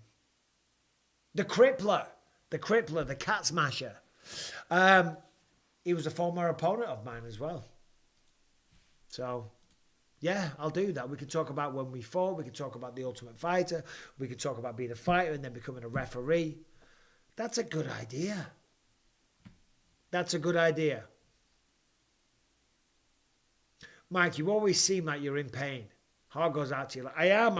I live in pain, mate. I live in pain, but it's a small price to pay. You know what I mean? I've just got to get this neck sorted. Well, it's not. I need about... I've had the neck surgery, so we'll see. We'll see, yeah. Maybe it's fine. Then I've got to get surgery on my wrist. This thing here. They need to chop that out because that's bloody painful all the time. What else? Oh, I've got a torn labrum in my hip, so I've got to get that operated on. And my nose is always blocked. I've got a deviated septum. So 4 surgeries. Maybe 5 if the neck needs anything else done. But whatever. I got cervical disc herniation. 3 months on sick leave. In pain 24/7. Sucks big time. Rasmus, well, thank you very much. Well, that's good, but that's encouraging. Because I don't know. I don't know if the pain I'm having right now is the pain because of the pain that I had before the surgery, or it's pain because of the surgery. You know what I mean? Because it feels very, very similar. It feels very, very similar. I hope it's just the pain of the surgery and it's going to go away. Do I have arthritis? I do, mate. That's why I've had 2 total knees replaced. That's why my neck's fucked. That's why this thing, look at that thing. It's disgusting. Rebecca says it's very unsightly. It clicks, tendons get caught in it, and I can't move my hand and stuff. I broke it fighting. It healed badly. You know, it's all calcified and bone has grown and shit like that. But as I say, you know, it's a small price to pay. It's a small price to pay. I'm healthy, believe it or not. I'm very, very healthy. I work out. I train. My heart rate is still low. 39 BPM. We have this thing called 8 Sleep, which is fantastic. It's like a mattress cover. It's not an ad. Aljamain Sterling and Merab Dvalishvili got into a heated confrontation. Why are you sending me this, John? I'm on a live stream, brother. Fighter stats are rotating throughout the sphere during the fights, including fighter heart rate. Well, that's cool. I've been saying for a bit around the sound counter we should do that. Yeah, I know we should, John. Press 1 in chat for Yasmin Jauregui. 2 for Ketlen Souza. Oh, boom. There we go. The fight's already finished, though. The fight has finished. Next one up. Ignacio Bahamondes. We're going to make this interactive now. Thank you, John. Versus Manuel Torres. If Ignacio Bahamondes wins, press 1. If Torres gets it done, press 2.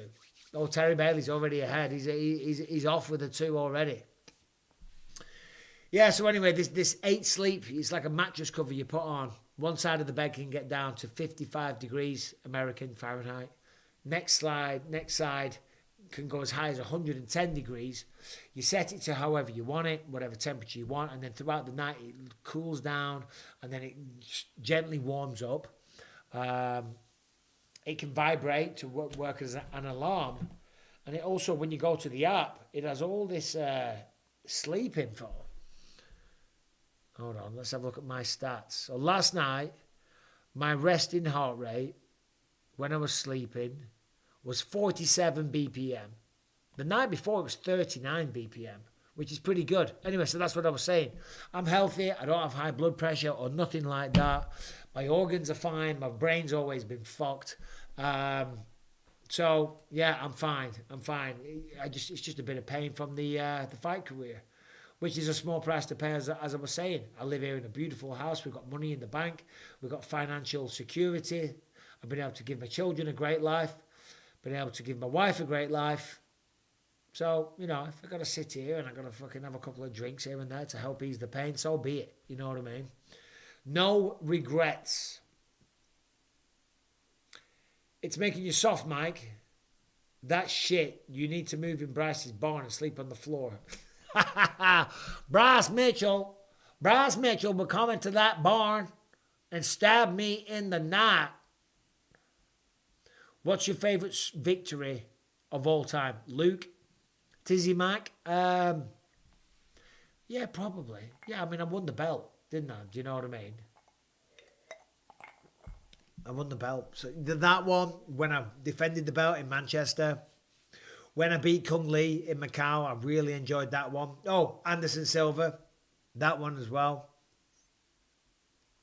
Bisping on it till he vomit. Not really, mate. Bryce Mitchell gets buggered by farm animals and farm hands. Jesus Christ, Jack. Let it go. Right. Next fight is up. Yup, Mike, we embrace the pain. Exactly. Crypto. Mike, have you heard of BPC 157 peptide for healing injuries? I have. And I'm going to look into it. Cub Swanson was telling me about it recently. And another guy was. It's not performance enhancing or anything like that. Yeah, I got to look into it. Stem cells. I was going for stem cells. I was going down to Colombia. I had it all booked in. I had my flight paid for. Everything arranged. And then I had to get neck surgery. And it was the same week I was supposed to go down to Colombia to get the stem cells. So I'm really pissed off about that. I paid for a first class flight as well. But I've been speaking to the stem cell place, BioAccelerator. They said, come down ASAP because it's good for healing of the surgeries. But the doctor wasn't so sure. He said you could have infection introduced, which I don't think it will. So anyway, whatever. Who cares? Let's move on from that. Get the stems, Mike. Yeah, I'm going to. I'm going to be down at Colombia pretty soon. Did your nerves get better the more fights you had? Seeing an interview with George St. Pierre saying about how bad his nerves were before fights. You do get used to the situation, but every fight you still think, what the hell am I doing here? Why do I do this for a living? You know? I remember before most fights. I can remember one right now clearly.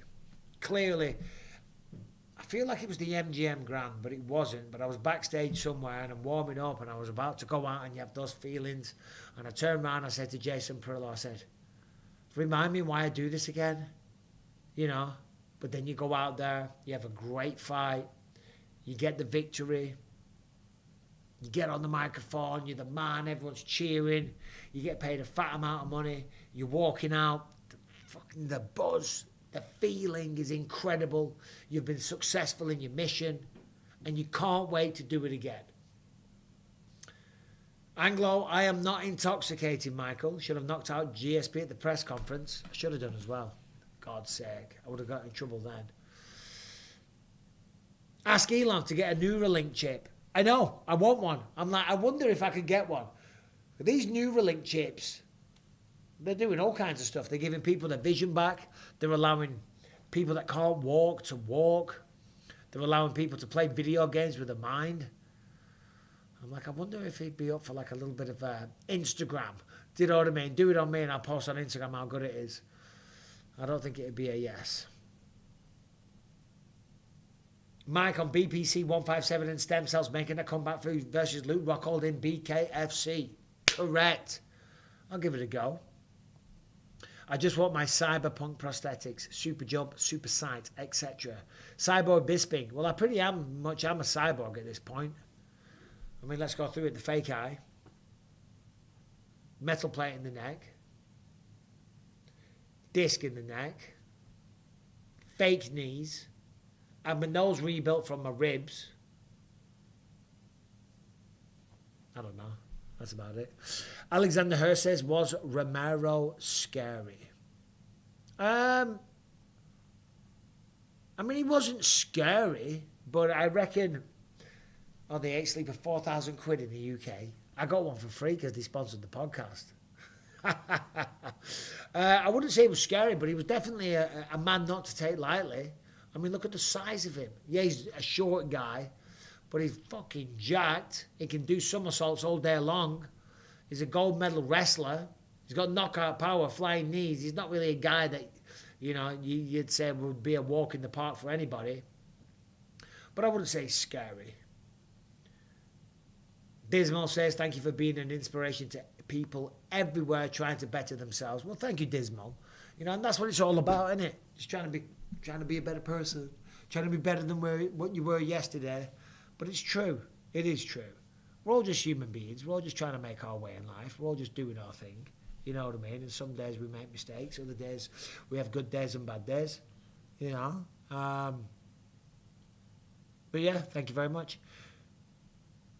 Bisping, any advice how to get a hot wife? Asking for a friend. Well, skinny boy, judging by your name, you need to hit the gym, bro. You got to hit that gym. Hi, Mike. Lots of love from the UK. Born in Manchester. Loved all the old rave music. Yeah, Monty. Me too, mate. I was having a bit of an old school set today on the decks. I don't think the majority of people that are on this live would appreciate the type of stuff like old school piano house and stuff. I love it all though. My wife doesn't. She likes trance music. She hates all the piano house stuff. It's too happy for her. Rebecca likes it kind of miserable. You know what I mean? She likes it all, intense and dramatic. Love from Tamworth. Shout out Tamworth. Man, do you think you could take McGregor in a fight now? Yes. Of course. Did I ever DJ in Ibiza? I did not. Drummer, I did not. That would be a bucket list type thing, wouldn't it? I would love that for sure. Let's have a look over here. What we got here? Harrison Farley. Thank you very much, Harrison Farley. Appreciate that, buddy. Was Rebecca a goth back in the day? I don't know, but I've seen some pictures of her when she was at school. She grew up in Australia. She had some dark eyeliner. Rebecca has good taste in music. Bisping is twice Connor's size. Correct. And that's ultimately what it comes down to. Top professionals at the top of their game, 2-3 weight classes apart. Yeah, he would take him. Correct. Italian piano house. That is correct, C-Dub. Let's go. I can't believe what you mean to me. Banging tune. Stephen Butler. Which one is that? What were your two go-to songs? Oh, I don't know. Albany, Western Australia, from Blackburn originally. Do you remember Heaven and Hell nightclub in Blackburn? I do. I DJ'd there. Brock versus Fedor. Who you got? Fedor all day long. Main event tonight, of course, I've got Sugar Sean O'Malley as it gets closer and closer. It's going to be tough for Sean. I do think it's going to be tough. Would you please give a shout out to my friend Sailor Joe, who is an engineer in the Royal Navy and has been serving for the past 22 years. Well, Sailor Joe, thank you very much. 22 years in the Navy. Good for you, mate. Well done. Thank you for your service. Mike, do you remember the Blue Monkey? I don't. I went to a club in Preston called, was it Funky Monkey? Might have been Funky Monkey. Harrington versus Bryan. See, that's a good one. Monday we'll be back with the Believe You Me podcast, of course. No guests. We'll just have Anthony on and we're just going to go through all the action this weekend. And lots of stuff to talk about. Of course, Conor McGregor, Michael Chandler, all that type of stuff. Justin Justin Gage is saying he wants to come back. Beetlejuice, you're still uncircumcised. Don't worry about it. So am I. Doesn't matter. You don't need to get circumcised. You do not need to be circumcised. Simple as that. It's not necessary. Americans are obsessed with circumcising penises. It is not required at all. Who's this walking out here? Let's have a look. Who is this? Oh, it's Manuel Torres. There he is, Manuel Torres. New Amsterdam vodka finds your wins. Get close, make it a street fight. They are the keys from Daniel Cormier. Do you think, this is Alexander Hurst, thank you very much. Do you think, where'd that go? Do you think if NBA players took up footy instead, the US would dominate the leagues? Do you know what? That's a good question, but I don't think they would. They'd be too long and gangly and lanky. Do you know what I'm saying? A good soccer player, I'm not saying they couldn't play good soccer, but those little nippy things, you know, football players, soccer players, they're always real small little fries. They're always small guys, you know what I mean? Because they're fast and they're agile and shit like that, do you know what I mean? I think the football, basketballers, they'd be too lanky. You know, the legs are just too long. You know what I mean? Like legs like McGregor walking. The guy next to him paid 3,500 quid for what? No context. Which fighter surprised you the most by how skilled they were? Anderson Silva, even though I expected it, he was still a pain in the ass. Is the Sphere's screen broken? No, it's not. Ha! You bastards, you're all dying for it, aren't you? You're all dying for something bad to happen. It's not broken, no. And I don't think it's going to break down, but that would be bad. That would be bad. Do I enjoy Vinnie Jones as an actor? Do you know what? I've seen him do a few performances and I thought he was great. Vinnie Jones' first ever acting gig was Bullet Tooth Tony in Snatch. Oh, no it wasn't. Lock, Stock and Two Smoking Barrels.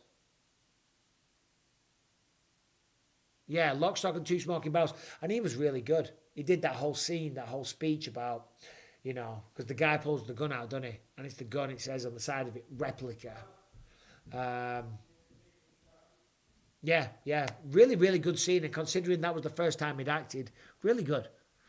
Michael Bisping, truth. I am fortunate that my family denied the doctor who tried to mutilate my Willie and my son escaped the same. I told them they would have a fight if anyone tried. You don't need to butcher your dick. Okay? Leave it at that. Would I ever do a movie with Statham? Of course I would. Saxon's back. Tell our American brothers rugby destroys the NFL. It does. It does. It does. Desert Eagle 5.0. There you go. Well, you see that yours on the side says replica. And mine says Desert Eagle 5.0. Yeah, good one. I love that film. I love the film. Right. 1 for Ignacio Bahamondes. Press 2 if you got Manuel Torres. Who do you think wins the fight? Lucas! Come here and say hello to everyone. Bahamondes has got the length, though. He's got the range. He's got great training partners. Hello, everybody. Oh, it's crouched down. There you go. This is the chat here. That's where you're going to look. Lucas went to his first dance last night, didn't he, brother? It was good, wasn't it? Yeah. Yeah, he had a lot of fun. Mike, is there any advice for a freshman girl going into wrestling? Lucas, you wrestle. You're a freshman. I mean, just... I don't know. I'm a freshman as well. There's someone to ask Callum. He's the college wrestler here. Yeah, he's the guy. How tall is Lucas these days? Around 6 foot. Yeah, you are 6 foot and you've got a deeper voice than me. No, I don't. You kind of do. Lucas, why did you beat up your brother? Oh, yeah, because I mentioned that. Don't say it loud. That you gave Callum a black eye in sparring. I did. He did. Not Who has better dance moves, though? Me or you? Yeah. Yeah. I'm confused. What accent has he got? What accent do you have? Probably American. Yeah. Do any of your friends say anything? Do you say you sound English ever? No?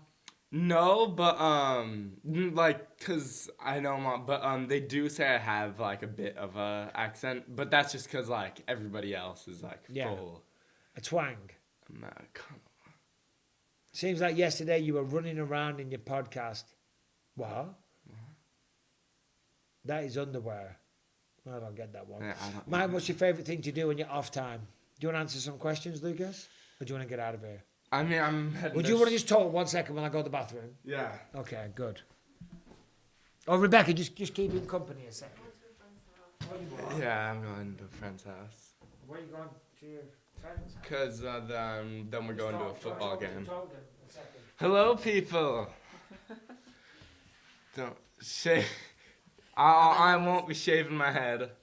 6 foot tall, yes. 6 foot.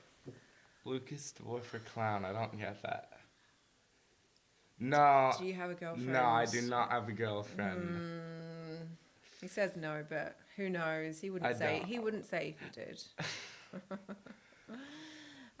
People saying you look like Dad. Connor Quiroz says you have a slight accent. What, slightly English? Probably. Because you don't sound overly American. Obviously, you sound American, but not like really American. Mike, Lucas, who's your favorite fighter? Asked Mike Jones. Do you have a favorite? Whoever beat Dad the most. Gosh. Dara, Rebecca, are you from Australia? Yes. How old am I? I'm 14 now. 14. Yeah, I'm not paying any attention to this fight. No. It's pretty good though. Oh yeah, I forgot it's in the Sphere. Yes. I feel Rebecca's wardrobe has only black clothes. It does. Mainly. I'm wearing not black pants though, but one article of clothing has to be black. It's always black. Yes. Do us a favour.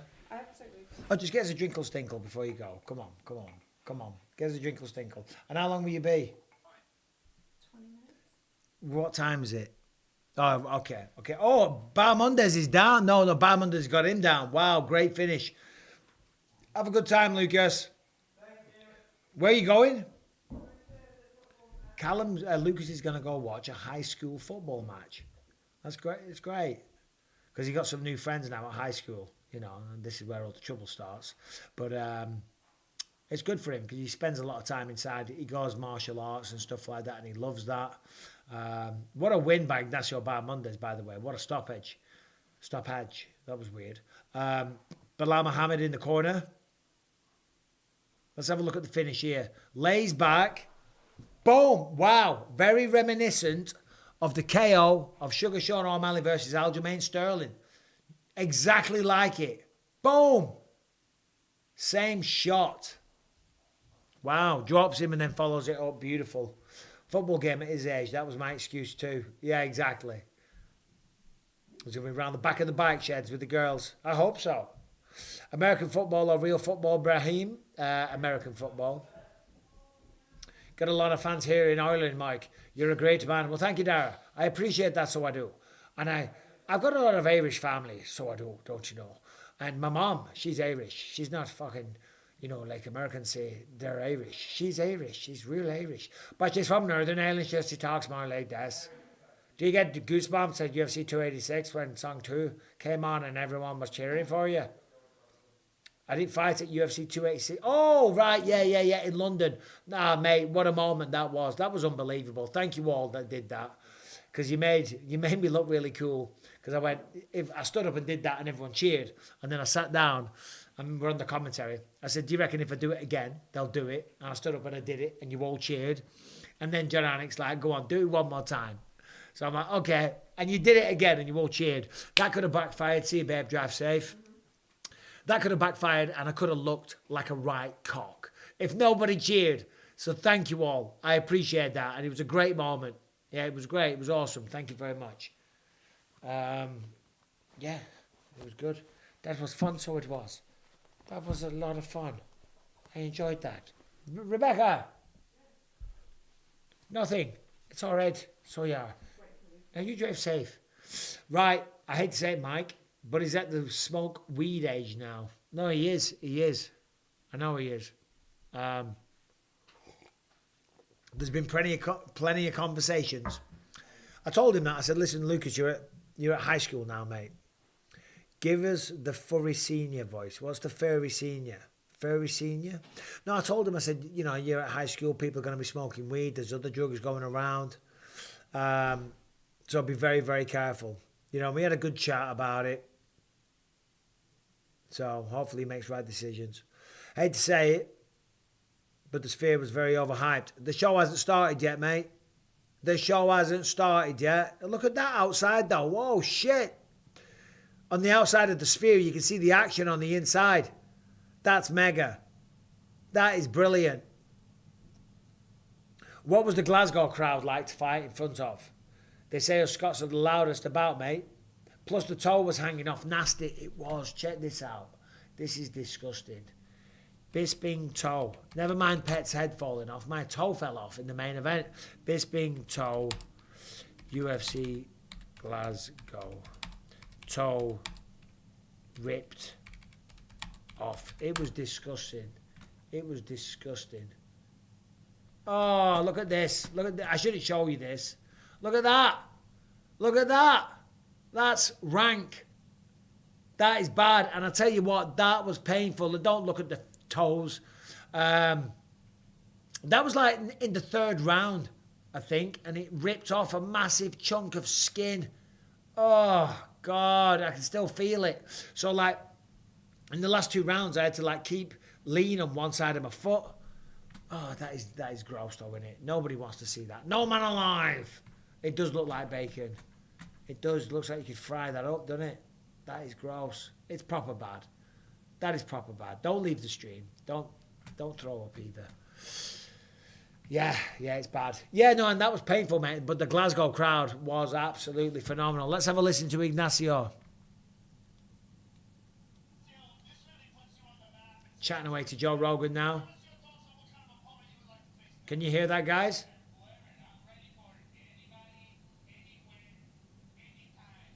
He's ready for anybody, anywhere, anytime.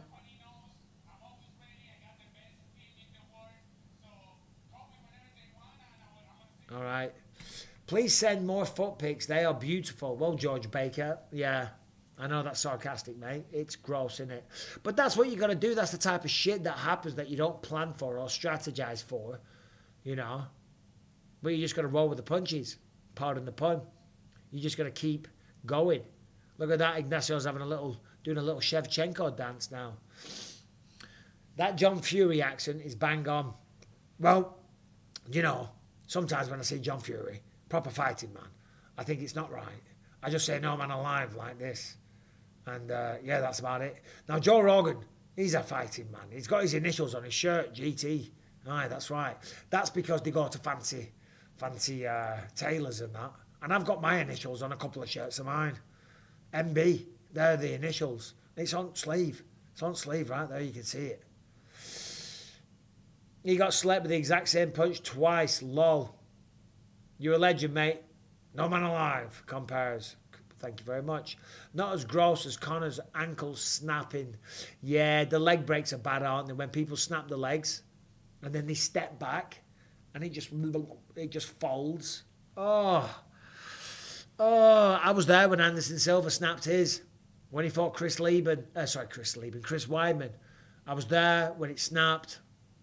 And I'll never forget Anderson Silva getting stretchered out of the octagon. And I was front row, right there, where the fighter's walking. And he got carried past on a stretcher. And he was howling in absolute fucking agony. And it was haunting. I'll never forget that. I mean, that was bad. Cháirez's arm break was pretty rough too. That was bad. Yeah, you could hear the bone snap. What do you think worst injuries that you've seen happen in the UFC? Weidman got unfortunate karma. He did, George Baker. He did. Weidman got the exact same thing happen to him. If you saw that in a movie, you'd call bullshit. You'd say, no way. No way one fighter wins the title by becoming the champion of the world. Sorry, wins the title by the champ snapping his leg. And then later in his own career, the exact same thing happens to him. If you saw that in a movie, you'd say that's a bit far-fetched. That would never happen. It's crazy, isn't it? Reality is stranger than fiction. Josh Emmett KO and Bryce Mitchell. Yeah, that was a bad one. That was a good one. Yeah, you called bullshit for sure in the Wyman story. You would, BH. You would. B13 says you broke his leg twice. No biggie. All right. Well, you're hard, aren't you? Right, little badass. John Jones choking out Lyoto was shocking. It was. Lyoto Machida was doing really well. Jones gets him in a front choke and then just drops him. And Machida just dropped like a sack of spuds. Hit the canvas hard. D. Maloney asked me, when is Red Sonja coming out? Worst injury has to be now versus Mir. Nog, I think you mean Nog. Nog versus Mir, yeah, when he snapped his arm. Red Sonja will be coming out early 2025, I believe. Every time you do a movie, you got to do what's called ADR. There's some voiceover work. ADR. Audio, something. I used to know what that meant. Anyway, whatever. So you have to do ADR. So I did the ADR recently.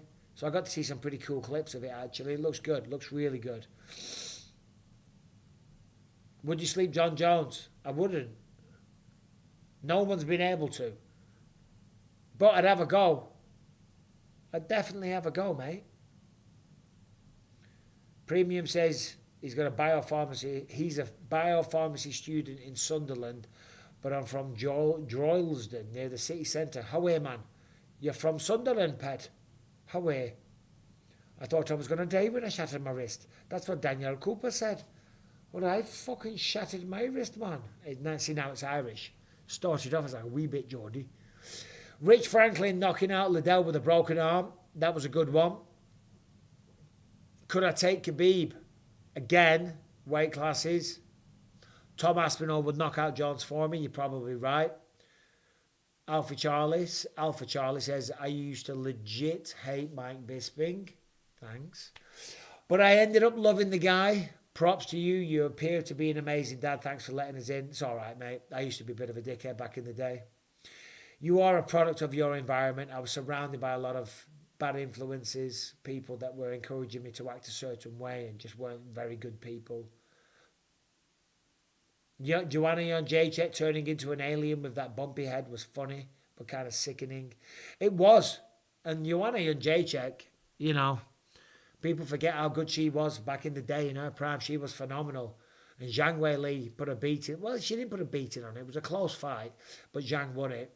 But the punishment she took did the massive hematoma. She looked like a, what was it?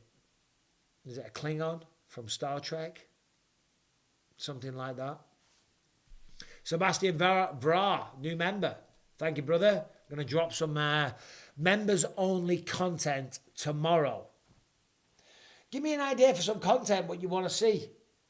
A lot of people said they'd like to have me like doing reactions to my old fights and stuff like that. But I don't like to do that stuff because I feel like, I mean, obviously I'm just talking about myself on this live here because you're asking questions, which I appreciate.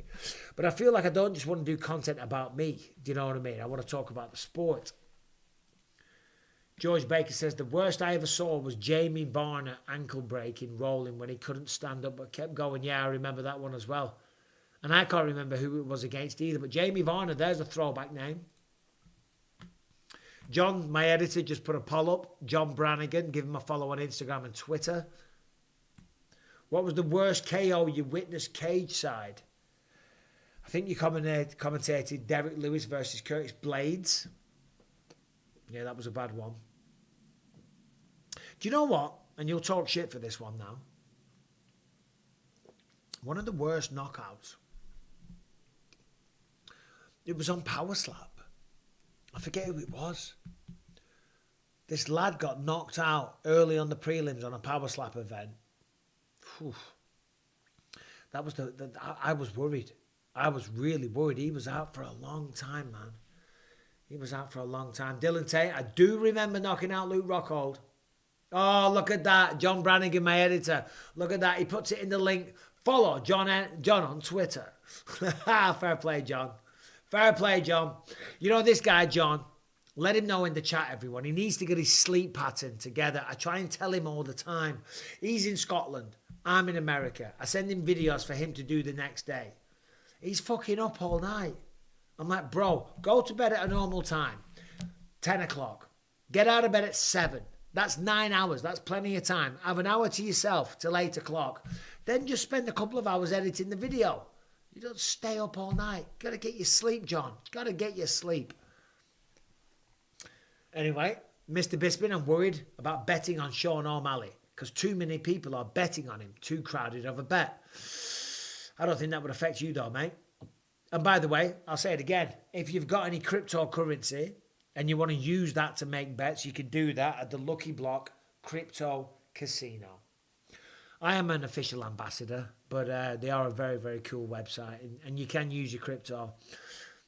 A lot of people are still like kind of unfamiliar with crypto and they think it's a scam and all this type of stuff. There's nothing scammy about it. It's just a very, very modern form of money. Merab wins via unanimous decision. He might do. And I think if Merab wins, that's probably how it happens. I can't see him getting a stoppage. You never know. He could get full mount and do it like that. He could get full mount and pound him out. I don't think he'll get a submission. But you never know again. Because Sean's tall and Sean's long, which is great for him as a striker. But that also means that he has a longer neck. And when you have a longer neck, easier to choke. Stephen Farrell joins the chat. Thank you for the $1.99. And says, Jorge Rivera, absolute weapon. He was a total dickhead. He was a good fighter though. But I must admit, that was one of those ones where I did enjoy knocking him out. Or beating him. Kicking the shit out of him, basically. He was a cock. And I guess he was trying to hype the fight, but he got very insulting. And he was talking about me, he was talking about my wife, he was talking about all kinds of stuff. So I was like, I am not here for an MMA fight. I am here to beat the shit out of this guy. Tallybank says, at Kyle, stop spamming, you weirdo. Are people spamming in the chat? Piss off with that shit. Is that you got nothing better to do? Do I have beef with Tim Kennedy? I don't have beef with Tim Kennedy. I don't have beef. That's a strong word. He's a little bit annoying though, isn't he? All right, he got a win over me. And it was a boring win. All he did was hold me down and hold on to me. And this is an excuse, but I just come back from like 18 months because of my eye injury. I got cleared to fight. And then I called up the UFC. I said, I can fight. And then they said, well, we've got a fight card in 6 weeks or something. I said, yeah, I'll do it. So I took a fight in 6 weeks from not training at all. And he took me down and he held me down and he won a decision. And it was a close fight. But, you know, the takedowns, you know, he just hung on to me for dear life. He didn't do fuck all. He didn't hurt me or nothing. And he still bags on about it now. Bangs on about it, brags about it and all the rest of it. It's like, mate, you didn't beat me up. You out-wrestled me a bit and held me down. Fair play, that's in the rules, but come on, bro. Get a grip. Crack Dog, thank you for the $7.99. Mike, can we get a movie where you cross from Clitheroe to the Eurasian steppe? Maybe Philistine trade with the Far East, moving spies from China to the UK. Sounds like a good film, mate. Maybe we'll do that. You know, I've tried to write in a few movies and I've got some ideas for a TV show that I've been working on with a producer buddy of mine. That's why it's crazy because, like, you know, I've got a lot of things in the pipeline that we're working on and stuff like that. Hopefully got my first lead acting role later in the year. Got a meeting about it on Tuesday, actually. Hopefully having a meeting with, like, the sales team means it's actually happening. But But yeah, I would have never thought I'd be doing this stuff. Mike, if you could work a £50,000 or dollar a year job and keep your eye, knees, etc., would you trade it realistically? No, I wouldn't. Never in a million years, mate. The one eye doesn't bother me, although that's a lie. Because if I get close, you can see I've got a little bit on the scab on this side. For example, this morning I was looking for my my dressing gown. It was a bit chilly here this morning, nice and early. So I wanted to have my coffee on my balcony and I wanted to put my dressing gown on. And I have it in my closet, my wardrobe, and I stuck my head in there. But the sliding doors weren't open very far, so I stuck my head in. And then when I brought it out, I went douche. And I smacked my nose proper hard into the wall. And I thought I'd broken my nose because this is a fake nose. It's clicking like fuck. It never used to click before. And it never used to move because they took my ribs and they rebuilt my nose. I was like, fucking hell, I think I broke my nose. Anyway, so things like that happen because of having one eye. I do have a deviated septum, Chad. Bathrobe, there you go. Dressing gown, bathrobe, gown. I don't wear a gown, but sometimes if I go on the balcony, it's a bit chilly, then yeah, I stick a fucking gown on. Sue me. So yeah, that stuff like that happens now and again. Mike, if you see Jake Paul in a dark alley, how would you approach him? The same way I would in a crowded room. All right, dickhead, when you're going to fight someone proper? Do you know what I mean? It's like, he's not intimidating to me in the slightest. He's not a real fighter. He's a businessman, and in fair play, he's very, very good at that. He's very good at making money, you know, and he's clearly improving it as a boxer. Mike, you were fantastic in Bruce Lee's Warrior. Thank you, Bruce Lee the Dragon. I appreciate that. Yeah, no, I love that. That was great going down to South Africa, being a part of a Bruce Lee production. Yeah, really, really felt special, you know. So thank you for that. And it was an awesome... I learned a lot about fight choreography and stuff like that, working with all the great team that they had down there. What have we got here? Patrick Brannan says, if you came out of retirement today, could you defeat Tony Ferguson? Leave Tony alone. Tony's the man. Tony's the man. He had a great career. He's at the end of his run now, though, isn't he? Who's he meant to be fighting? Nick Diaz. 70% of you, by the way, in the poll have Sean O'Malley winning. What do you think? Put a poll up, John. In fact, yeah, you put a poll up, John, if you're there. Don't worry about it if you're not. In fact, do this. Nick Diaz, Tony Ferguson, rumoured to be fighting. 1, if you think Diaz wins. 2, if you think Ferguson wins. Let me know what you think. Jay says, Mohamed Mokaev's definitely still hurting from that knee bar that he refused to tap to. No man alive recovers from that. And you know what? It was bad. It was bad, that. And he should have tapped, but he didn't tap. And for that, he'll have my respect for life. But it might hurt him for life. All right, this is the prelim headliner, I think. Irene Aldana taking on Norma Dumont. What do we think about the Mexican, the Ringo's attire? They're giving a little swing around there. They got like nice, colourful dresses on. They're very covered up though. And I know the guys in the crowd, they like to see, you know. Watch party. Did my family finally ditch me? They did, Sean McNeil. Insufferable ego, mate. You're right. They just couldn't deal with it. They just couldn't deal with it. What have we got here? Did I do this one as well? Yeah, no. Bisping, what illegal stream are you using? I am not using an illegal stream. There's absolutely no need at this moment in time, mate. I am watching on ESPN+. The prelims are free. They're on TV. Norma Dumont moving around looking nice here. Irene Aldana's always impressed me. She's always impressed me. She's got really good boxing. Got some big legs on her as well. Very, very good. Yeah, the Ringos look cool as hell. That's right, Cemetery Hill. It is cool. I like it. I like it. The sound's too low. The sound isn't too low. John, Brannigan, let me know in the chat. Is the sound too low? It's redlining on mine. I mean, I can turn it up a bit. I think you're all just trolling me at this point. You pricks. Dumont with the... I'm not saying that, Dirty Brucey. Real estate, music, tech tutorials, sound improved since I asked. Yeah, bro. Thank you, Terry. The sound's fine. Audio's great. Yeah. Mike, let's be honest. DC's commentary is trash. Well, that's not nice, is it, Boyd? He's good, man. He's great. He's funny. He's hilarious. He's got fantastic insight. He's been a 2-weight division champion. Sound has been low and fuzzy forever. Monty, yeah, sorry, mate. I saw you a second ago. Do I miss British Indian curry food? I do, mate. I do miss a good curry. We've got a place by our house. It's all right. It's okay, but it's a bit dirty. It's a bit dirty, it is. Even the knives and forks aren't properly cleaned and stuff, so it kind of like, you know, it puts me off going back there, but the food's good. Other than that, I haven't found a good Indian in Orange County. But our next door neighbours, our new next door neighbours, they're Indian. They keep inviting us over for lunch, for dinner.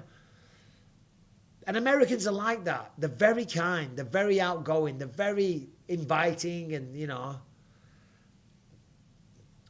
And these neighbours around the house, I just met this English guy, he's Indian as well. He's invited us round there for tea, for dinner. I'm going to go as well, I'm going to go. I'm looking forward to it. Steve Farrell says, if you could have one more fight, no injuries, and Lucas not going against you, what would it be? One more fight? I mean, Luke Rockhold, yeah. Jake Paul offered me a contract a while ago. I wouldn't mind getting in his face and taking care of him and shutting him up once and for all. Mike, what's your criteria for pound number 1? Chaza Pompey, thank you very much. Appreciate that, buddy. Where's Rebecca? She's dropping Lucas off. She'll be back in a minute, mate.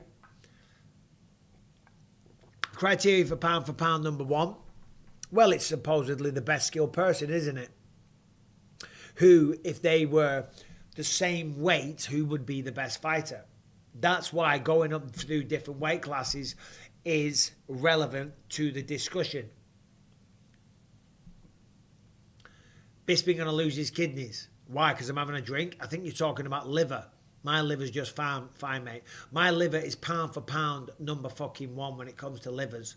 My liver is the John Jones of livers, okay?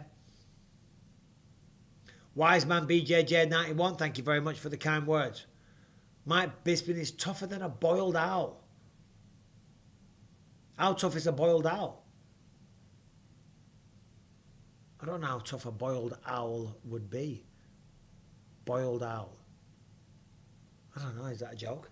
Have you tried Connor's whiskey? I'm not a whiskey guy. I don't drink whiskey. I had to check that. Is that 1300 or 1800? So thank you all for being it. Oh, nice right from Norma Dumont. This will be a good fight, this one. I haven't drank Connor's whiskey. Nothing against him. I don't drink whiskey. I do have a couple of nice bottles of whiskey that I got given recently. So now and again, I have like a very, very, you know, I'll have a nice high-class whiskey. You know, I got given some Japanese whiskey recently, and I got given a really nice bottle from a lovely guy that I met. He's very nice, but I don't drink too much of it because it doesn't make me feel good the next day. It doesn't agree with me. Resting heart rate was in the 40s last night, VK, according to my 8 sleep app. Of course, that's when I'm asleep, so it does go down. Johnny Walker Blue Label is delicious. I don't mind a bit of Johnny Walker either, but I don't. As I say, I'm not a whiskey connoisseur. And to be honest, even though I drink vodka, I'm not a vodka connoisseur. I don't drink it neat. I don't drink it straight. I put tonic and lime in it. So you can put the shittest vodka on planet Earth and it'll all still taste the same. And maybe I'm a fool. Maybe we're like, oh, Bisping doesn't know what he's talking about. Well, yeah, I'm telling you. It all tastes the same. So I don't care. George Baker, I remember a time when you had the lowest resting heart rate in the UFC, allegedly. What do you think it would be now? Yeah, I did. It was 32 beats per minute. That's what my heart rate was in the UFC. And every time I would go for medicals, it would always cause so many issues because your heart rate was so low. They'd be like, right, you got to go do some testing, get a fancy hospital and all the rest of it. I went up to where the LA Lakers get tested. And they strapped me to all this stuff, and I had to run on a treadmill like 50 Cent, like in the club. You know that video when he's on the treadmill with all the stuff? I had to do that And they said I was fitter than everyone on the LA Lakers basketball team. So that was a nice little bit of confidence going into a fight, knowing that I was in shape. But what would it be now? I think it's about, well, last night on the 8 sleep, it was 40, what was it? What did I say before? Hold on, I'll tell you right now. 8. Last night it was 55, sorry, but what am I saying? That's a lie. Yeah, it was 50, oh no, that was time. Oh, it took me 55 minutes to fall asleep. Hey, Beck, where's the resting heart rate on this thing? Where is it? Oh, 47. Last night my resting heart rate was 47. Rebecca, what does that say there? Because they probably think I'm lying. 47 BPM. Yeah, what the hell did I do there? I touched something. 47 BPM. My breath rate was 16 breaths per minute. What's that? HRV was 37. Heart rate variation, I'm not sure what that is. 37 variations a minute. We fell asleep at 12:35 a.m. It was a late night, guys, 12:35 a.m. Took my missus out for a nice bit of steak dinner, babe. What do you mean I did? I did. So what misses out from a steak dinner? I took her out to a nice fancy meal last night. Serious question, how does it feel to be amongst the hardest men on the planet? Answer me or I'll knock you out. Jesus Christ, Anglo. It's not very nice. Do you know what? It's weird, isn't it? Like when I was a kid, that's all I cared about, which is a very weird, childish, immature flex. But it's all I had when I was a kid. And that was that was my badge of honor, you know? And it's weird to hear people say that. But yeah, it feels good because that's where I put all my time and efforts into being a good fighter. So thank you. Francis says, what are some of the places in the UK and Ireland that you would recommend visiting that people from outside the UK won't know about? Well, I'll tell you this. Clitheroe, where I'm from, is a beautiful little town. And the area that it's in is called the Ribble Valley. The Ribble Valley is a beautiful place. You got the Trough of Bowland around there, Pendle Hill. There's lovely, nice little villages all around. So that's nice. London is incredible. You know, it's a really cool city. Bit dangerous these days. A lot of maniacs about. But it's a beautiful city for, what's it called, architecture and stuff like that. Good food as well. Herb Dean does always look half asleep. He's focusing, AJ. He's focusing. TJ Lance, when you're growing up in a tough place, you have to be hard. You do. Always getting into fights. Freddie Barbarossa says, Clit Hero. Yes. Yeah. Clitheroe, that's how it's spelled. You know, I never realised that you could break it down to Clit Hero. I mean, it's very childish, isn't it? Very childish. Rebecca, we've got someone here saying all they care about is Rebecca. So just come and bloody join us. Very childish, guys. I may have an Aspinall round for Christmas. Well, I would do. That'd be lovely. But he lives in Atherton, England. I live in California. But I'll be in England at Christmas. Went to Christmas last year. England at Christmas last year. I'll go back again. Mum and Dad are getting on, you know what I mean, getting old. Got to look after them and do what you can and try and spend as much bloody time. And it's not easy when you're on the other side of the world. Do I like Dublin City?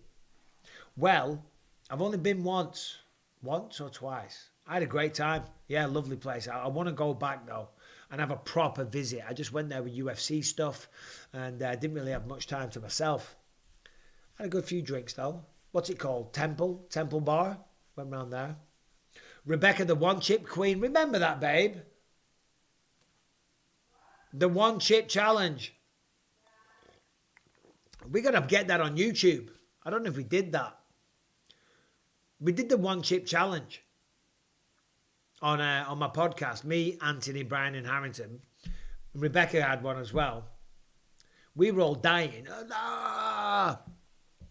This is a good fight, by the way. Very, very even from what I can see. Aldana just landed a nice right hand there. But yeah, it was very even on the challenge. I mean, we were all dying collectively. Rebecca's like, that's not that hot. That's not that hot. And then she had half of another one. It was mental.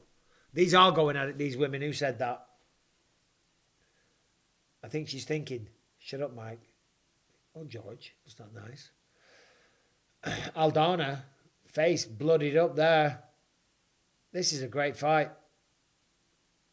What's the one chip challenge? It's where you take a stupidly hot chip that is like nuclear reactive and just got loads of terrible spice. And I think they stopped selling them because somebody died.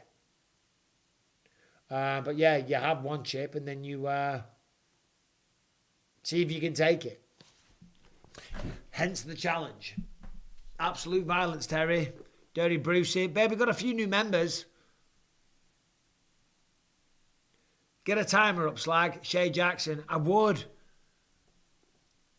but I don't know how. I'll do it for the next one.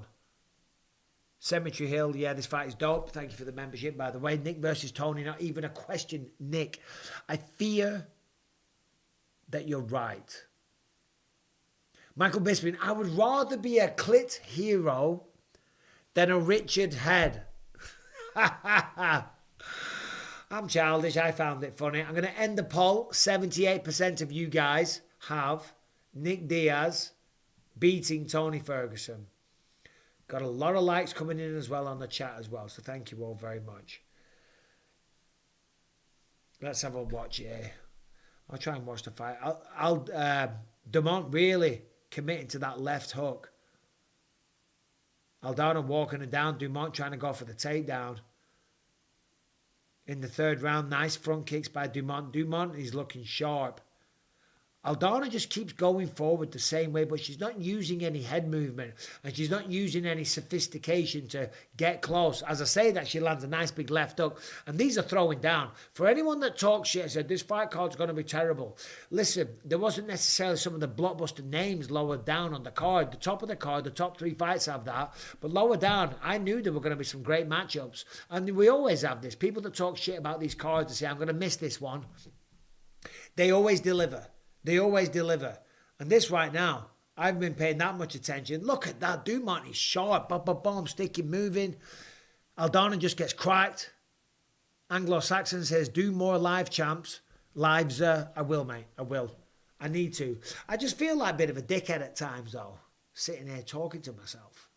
My wife's in there probably going, what is he doing? He used to be someone. He used to be the middleweight champion of the world. And now he sits in there with 3 monitors, chatting away to a bunch of people, all his mates online, you know. It's fun though. I do like the interaction. The pace has slowed down a little bit here.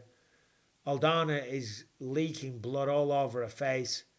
Dumont circling, just chipping away with the jab.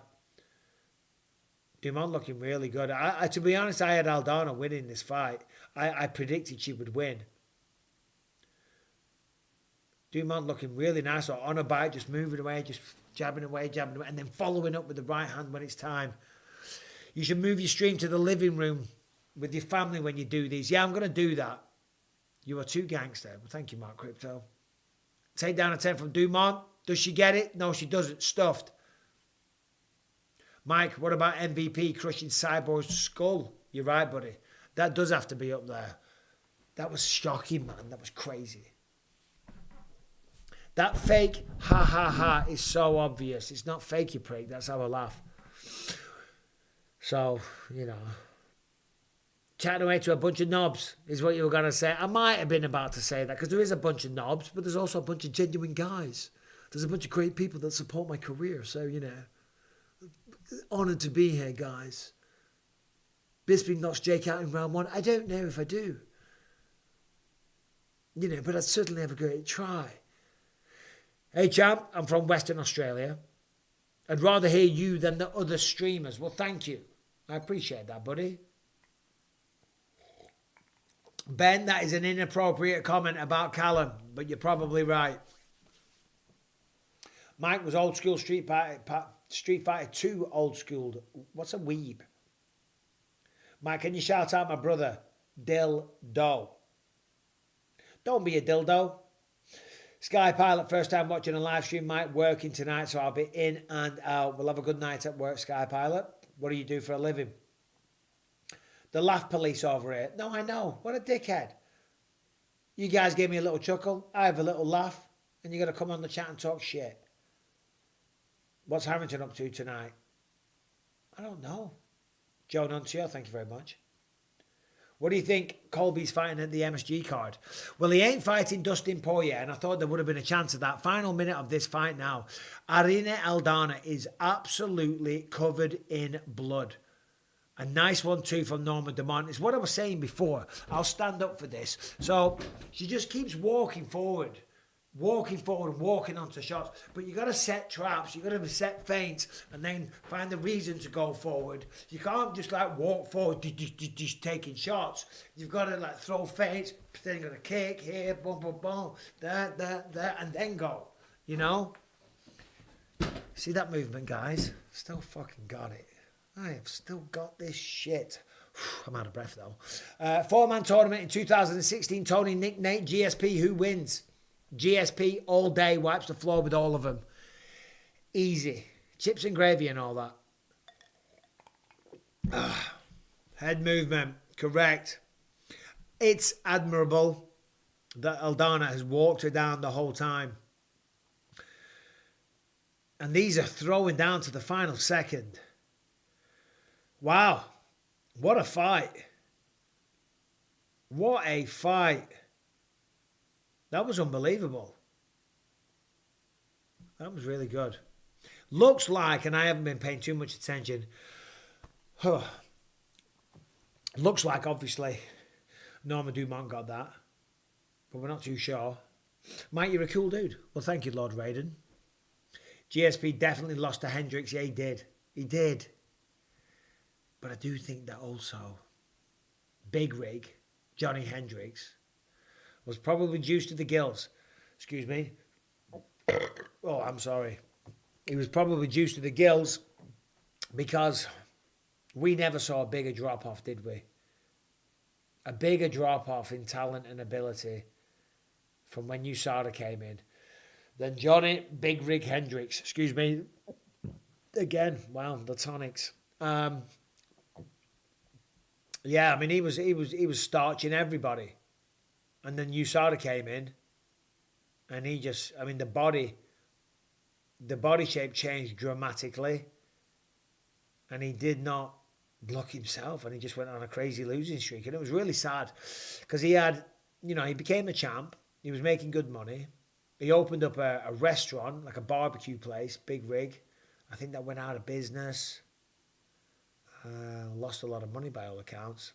Restaurants, they're a hard business to get involved in. Fighters are going to be careful what you invest in. I've had bad investments over the years. Crack dog, I would say that, but I'm not going to say it out loud because some pricks will clip it and get it taken out of context. Patrick Brannigan, yeah, there it is. Norma Dumont gets the job done. No surprise there. That guy in the background right there who had his hands up, he's an absolute legend. Absolute bloody legend, one of the main guys at American Top Team. Why didn't I go to UFC Noche? Because I'm on the road all the time, so it was nice to be at home. A few super chats coming in. Born to fry food. Give this man a knighthood. You're a smart guy, born to fry food. Look at that cut, Emil. You're right, buddy. That is bad. It was bad. Patrick Bannon, why didn't I go to Noche? I mean, I just didn't, mate. I'm happy to be at home. I'm happy to be at home. Give this man a knighthood. I know. Is it too hard to get knighted? I mean, come on. Let's have a listen to the conversation here. She's chatting Brazilian. Never mind. Portuguese. Chatting a bit of Portuguese. Love to see that respect. Yeah. All right, so main event starts next. Ode Osbourne, would I accept a knighthood? Without question, mate. And the better question is, would I shut up about it? I wouldn't shut up about it. But I do feel like, you know, given like what I contributed to the sport of mixed martial arts and putting England on the map, that, you know, perhaps, you know, it's only right that I would be given one. But I don't think it'll ever happen. Ronaldo Rodriguez coming up against Ode Osbourne. Daniel Zellhuber going up against Esteban Ribovics. That'll be a good fight. And then it's Ortega versus Lopes. Grasso, Shevchenko. O'Malley versus Merab. I'm looking forward to that. Mike, did the surgery help the neck pain? We were talking about it a bit before. I'm still in a lot of pain. So I don't know. We'll see. Because I should be in pain because of the surgery. Dylan Tate's asking as well. A lot of people have been asking, so I appreciate you all inquiring to my well-being. So yeah, we'll see. We'll see.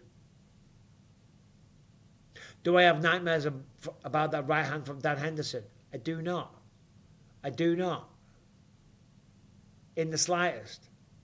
Doesn't bother me at all either. It was like, it's a part of my history. It's part of my fight career. Anyway, so on the desk now we've got Megan O'Leary. Megan O'Leary's always dressed really well. She wears some very, very cool stuff, and Rebecca appreciates her dress sense as well. Sometimes I've had to even, Rebecca will text me when I've been working with Megan. She's like, ask Megan, where did she get that top? And then Rebecca goes and buys it.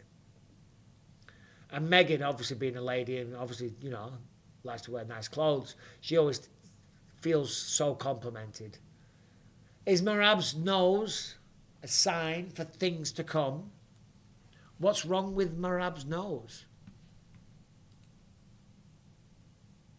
Is cardio truly king in the ring? Yeah, it is. It is. Now, granted, if you can't fight for shit, forget about it. If you can't fight for shit, forget about it. But whoever gets tired first, if you've got two guys that are pretty good, pretty evenly matched, whoever starts to get tired, they're going to lose. They're going to lose. Now, we're seeing a lot of talk about this. Right now, my subscribers are 666,000. That is the sign of the devil. And Rebecca was warned that she needs to leave me as soon as possible because she's married to a Satan worshipper, a one-eyed cyclops sent by the devil. And now, of course, my subscriber count is 666,000.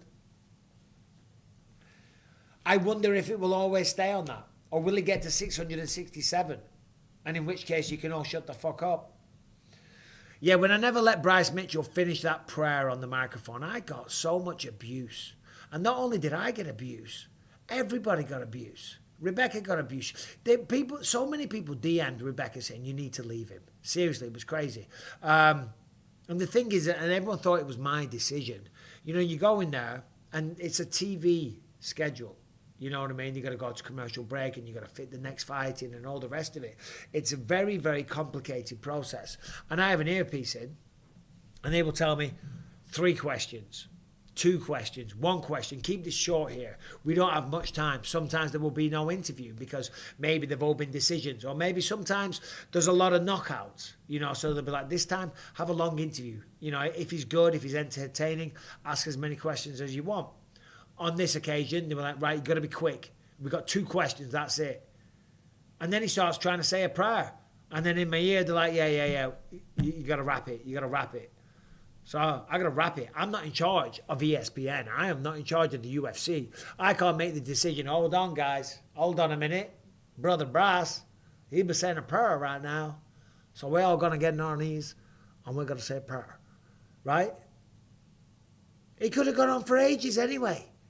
And the amount of people that came out and called me the devil.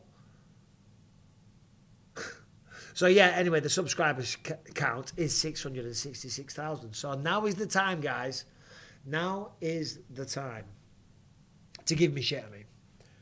Scouse says, what was it like sharing the octagon with Anderson Silva? It was phenomenal. It was something I'm very proud of. It's I'm proud of it. Very, very proud. Proud to have shared the octagon. Proud to have the scars on my face. Proud when I watched the fight back. Obviously proud to get the victory. It was a fight that I always wanted to have. And you're right, Jeremy the Otter. I am devilishly handsome as well, that was amazing. I loved it. I loved the fight. That at the end of that fight, my nose was all over the place. I was covered in blood. I had stitches galore. Nick and Ellie. Ellie, do you want to come say hi real quick? Come on. My daughter Ellie's here. You gonna? Right. Come over here. Come on, come closer. So this is my daughter Ellie. She's 21. Everyone's asking for Rebecca. Bisping, give us Rebecca. Well, this is Ellie. You got me instead. You got Ellie Sorry. instead. She's the younger, better-looking version, aren't you? Ha! Anderson did you dirty with the mouthpiece. You look like your mum. Damn, girl. Damn. Mike Devil Bisping, and we were just talking, well, I was talking to myself, because no one else is talking back, about me not letting that guy pray in the octagon. Pray? The guy. Oh, I think I saw that. Yeah, everyone's saying on my subscribers are 666,000. It's the sign of the devil, Ellie. Yeah. Who do you think wins, Sean O'Malley or Merab Dvalishvili? I'm going to say Sean O'Malley because I don't really know much about the other guy. Okay. And I like Sean O'Malley. Yeah, so yeah, we'll good, go good. with him. Do you have one eye as well? People want to know. No, I've got both. You got both. You got both. Yeah. Right. Do you want to get out of here? Yeah. I'm starving, Ellie. Are we ordering some food? Yes. Good. Good. And that's Ellie. And she is an aspiring actress. She works so bloody hard. Goes to acting class. Well, just started a fancy college, actually. Costing me a fortune. Jesus Christ. Yeah, she just started at a fancy college. Goes up to LA as well, multiple nights a week, doing everything she can. Works very, very hard. I'm very, very proud of her. She's fantastic. So yeah, keep an eye on her. She did a little movie recently. In fact, she did a film. She had a few scenes in Red Sonja.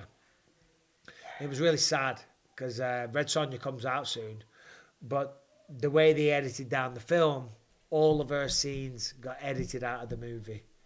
I felt so bad having to tell her, because the movie's going to come out soon and there's going to be like a movie premiere and everything.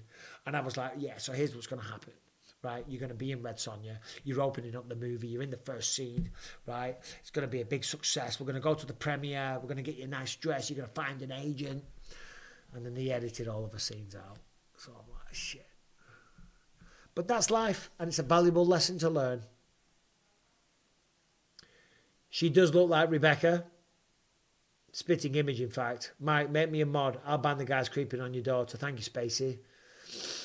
She's worth every penny, Mike. Thank you, Dill Roberts. All right, listen, I think I'm probably going to wrap this up, unless you all want me to stay for the main card. But that would just be a lot of work. I mean, I have been going now for 2.5 hours. And you're all here. And right now, I've got the most people watching than I have done the entire time. It seems like a very peculiar time to wrap it up. So I'll keep going for a little bit. Babe, I'm starving. No response. No response. I guarantee if I said something that she was interested in, all right, I'll stay for a bit. Why leave before the main card? Because I want to watch the goddamn main card and I want to see all the shenanigans, the festivities. I want to see UFC Noche. But I'll stay for a little bit. I'll stay until the food gets here. How about that? Stay, champ, Anglo-Saxon. Oh, God, well, thank you for the $5. I'll stay for a bit. Call a pizza. We're calling Wood Ranch. Oh, dear, Liam. My friend died today from taking heartburn tablets. Can't believe Gavy's gone.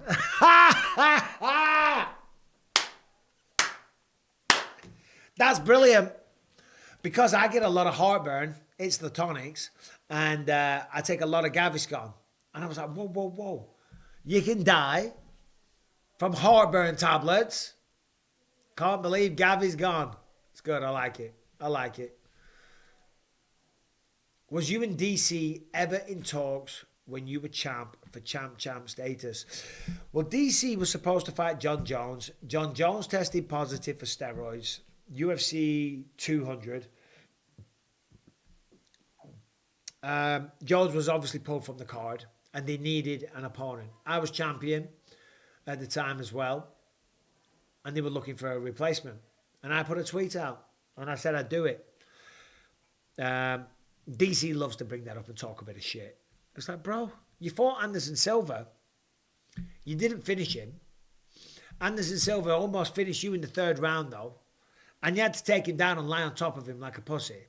So, I would have had a good go, but DC, he's a monster, man. DC is an absolute monster. What else we got here? Main card, Emil, I'll give it a go. I'll stay for a bit. Stay champ, again, Anglo. Anyway, who's your favourite fighter? I don't really have one, but Anderson Silva is one that I was definitely a big fan of. Shogun Hua, back in the day, was one of them. Guilt trip, stay for us UK fans after the 3 or 4 time shenanigans. Why was the... oh, God, yeah, the 3 or 4 time shenanigans. Okay. I'll stay for a bit then. Keep the supers and I'll come. Right. Is it true that DC would steal a cut from his opponents to get the scent? I don't think so, mate. That's not the vibe I've heard. DC's hilarious. Any room that he's in is just a better room to be in. John Fury is my favourite fighter. And it just gets better and better. Answer my bloody question, Mike. Well, Monty, what is it? What is the question? Smash the glass and shout another. I know. It's 4:10 in Denmark. Sebastian Vra. Thank you for your membership. I think you're a member.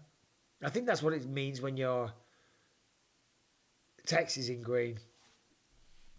Oh, Joseph Dowd says, thoughts on O'Malley betting odds went from -145 to +100 in less than 9 hours today.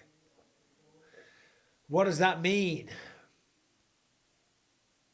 He was the favourite at -145 and he went to +100. I don't know, it means that maybe a shit ton of money was either going on O'Malley or a shit ton of money was going on Merab. I don't know which way around. I don't follow gambling too much, so I'm not the best person to ask. What fight are you most excited about tonight? Yeah, the main event. The main event, the stylistic matchup. Can Sugar Sean O'Malley continue to rise, in terms of his stardom? Will the journey continue? Can he beat a tough stylistic matchup like Merab Dvalishvili? So far, if you look at Sean O'Malley, everyone that he's beaten, they've been kind of stylistically friendly matchups. And I don't mean that as an insult. But when you look back here, all right, I take that back. Aljamain Sterling, he's a wrestler. Marlon Vera, Aljamain, Piorian, Munoz, Julian Paiva, Chris Martino, Thomas Almeida, Marlon Vera, Eddie Wineland. We're going way back now. But yeah, that point doesn't stand because he did beat Aljamain Sterling. But still, it's an interesting one, isn't it? So I'm more excited about that. But I do think Brian Ortega versus Diego Lopes as well. That's going to be ridiculous. Rebecca! Thank you for answering. Can you order some food?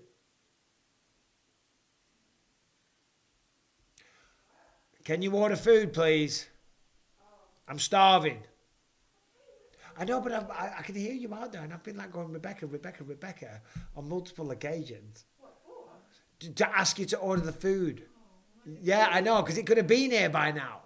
Oh, it wasn't that long. Come on. Oh, so you did hear. She No, just said, no. I said, because the food could have been here by now. And she goes, it wasn't that long ago. She goes, it wasn't that long ago. So you heard it. I didn't. Come and join and tell them. I thought you wanted me to order food. I do. Can you do it? Can you please give Sean Strickland on the pod again? I would do. I'm not against having him on at all. I just don't like bothering fighters too many times. Do you know what I'm saying? He's been on a few times. He's been on a few times, a couple of times, I think. Oh, we've got some supers. What's this? Stay with us. You are the internet homies. We love you, dude. Thank you very much, Beyond Fried Food. This has been very chill, and you're a top bloke, top father, and an absolute warrior. See, Rebecca? They have respect. How would they know? How would they know? You can do that in a minute. You can do that in a minute. Don't do it I now. thought you were so starving that you were reprimanding me. Yeah, but I don't ordering have. I don't. When I bring you onto the live, I don't expect you to do it then. Okay. Is Callum interested in MMA in the future? He is kind of interested on a lower level, not to do for the rest of his life. No, not as a career. Not as a career. As a hobby. Sebastian Vra, thank you for attempting to pronounce my last name. I think you should send in a question to the podcast so you can learn how to properly pronounce Danish last name. Yeah. How did you say it? Vra. Is that not correct? It's correct. Mike's gravestone will have Rebecca on it for sure. That would be good. Wouldn't that be good? What? Just Rebecca? Rebecca! No context. So this is funny. Because obviously now I call her Rebecca, but back in the day it was Becky. No. Because, I've grown, I've matured, I've civilized. I was just like, I can't deal with this anymore. Stop calling me Becky. I used to call her Becky. Anyway, so the president of the UK UFC office used to be a guy called Marshall Zalesnik, who is an absolute legend of a human being. Such a great guy, really treated me with so much respect and looked after me, and he's just an awesome human being, very funny, very intelligent, gave me a lot of good advice over the years as well. And we became good friends, didn't we, babe? Mm-hmm. And he always does the same impression. You're all going here, Rebecca, in the chat. He always goes, Becky! Sounds so bad. Because it does sound bad. It sounds really bad. Because there'd be the press conference afterwards, and I'd be there, and I'd do the press conference, and I'd speak to all the media afterwards. It's like mayhem, people everywhere. He just starts randomly shouting my name. Yeah, because I'm like, where are you? And there's a lot of people everywhere, but I'm like, where's my wife? Like, Becky! And Marshall would always be like, it would be so funny, because everyone would be there talking. Then you'd just hear, our main event tonight, screaming, Becky! You still do it in the supermarket or in the mall or something. If you can't find me, you just start shouting my name. Well, I do it's because... so funny. I do because I know I see her at the end of a line, an aisle in the supermarket, and I go that way. But then when I turn the corner, she's not there. And it's I'm like a labyrinth. She's very close. So I'm trying to get away from me. So I just go, Rebecca! Rebecca! And I'm just shouting, Just shouting. Exactly. Will we ever see you box? I'd like to. Let me get this neck sorted first. And, I'd probably have a little do. I think you're getting a bit old for that now. She says I'm getting too old. She says it's pathetic to do. Don't you? It's just not a good look. Why isn't it a good look? Because it's like you've been there, you've done that. You're like above all that now.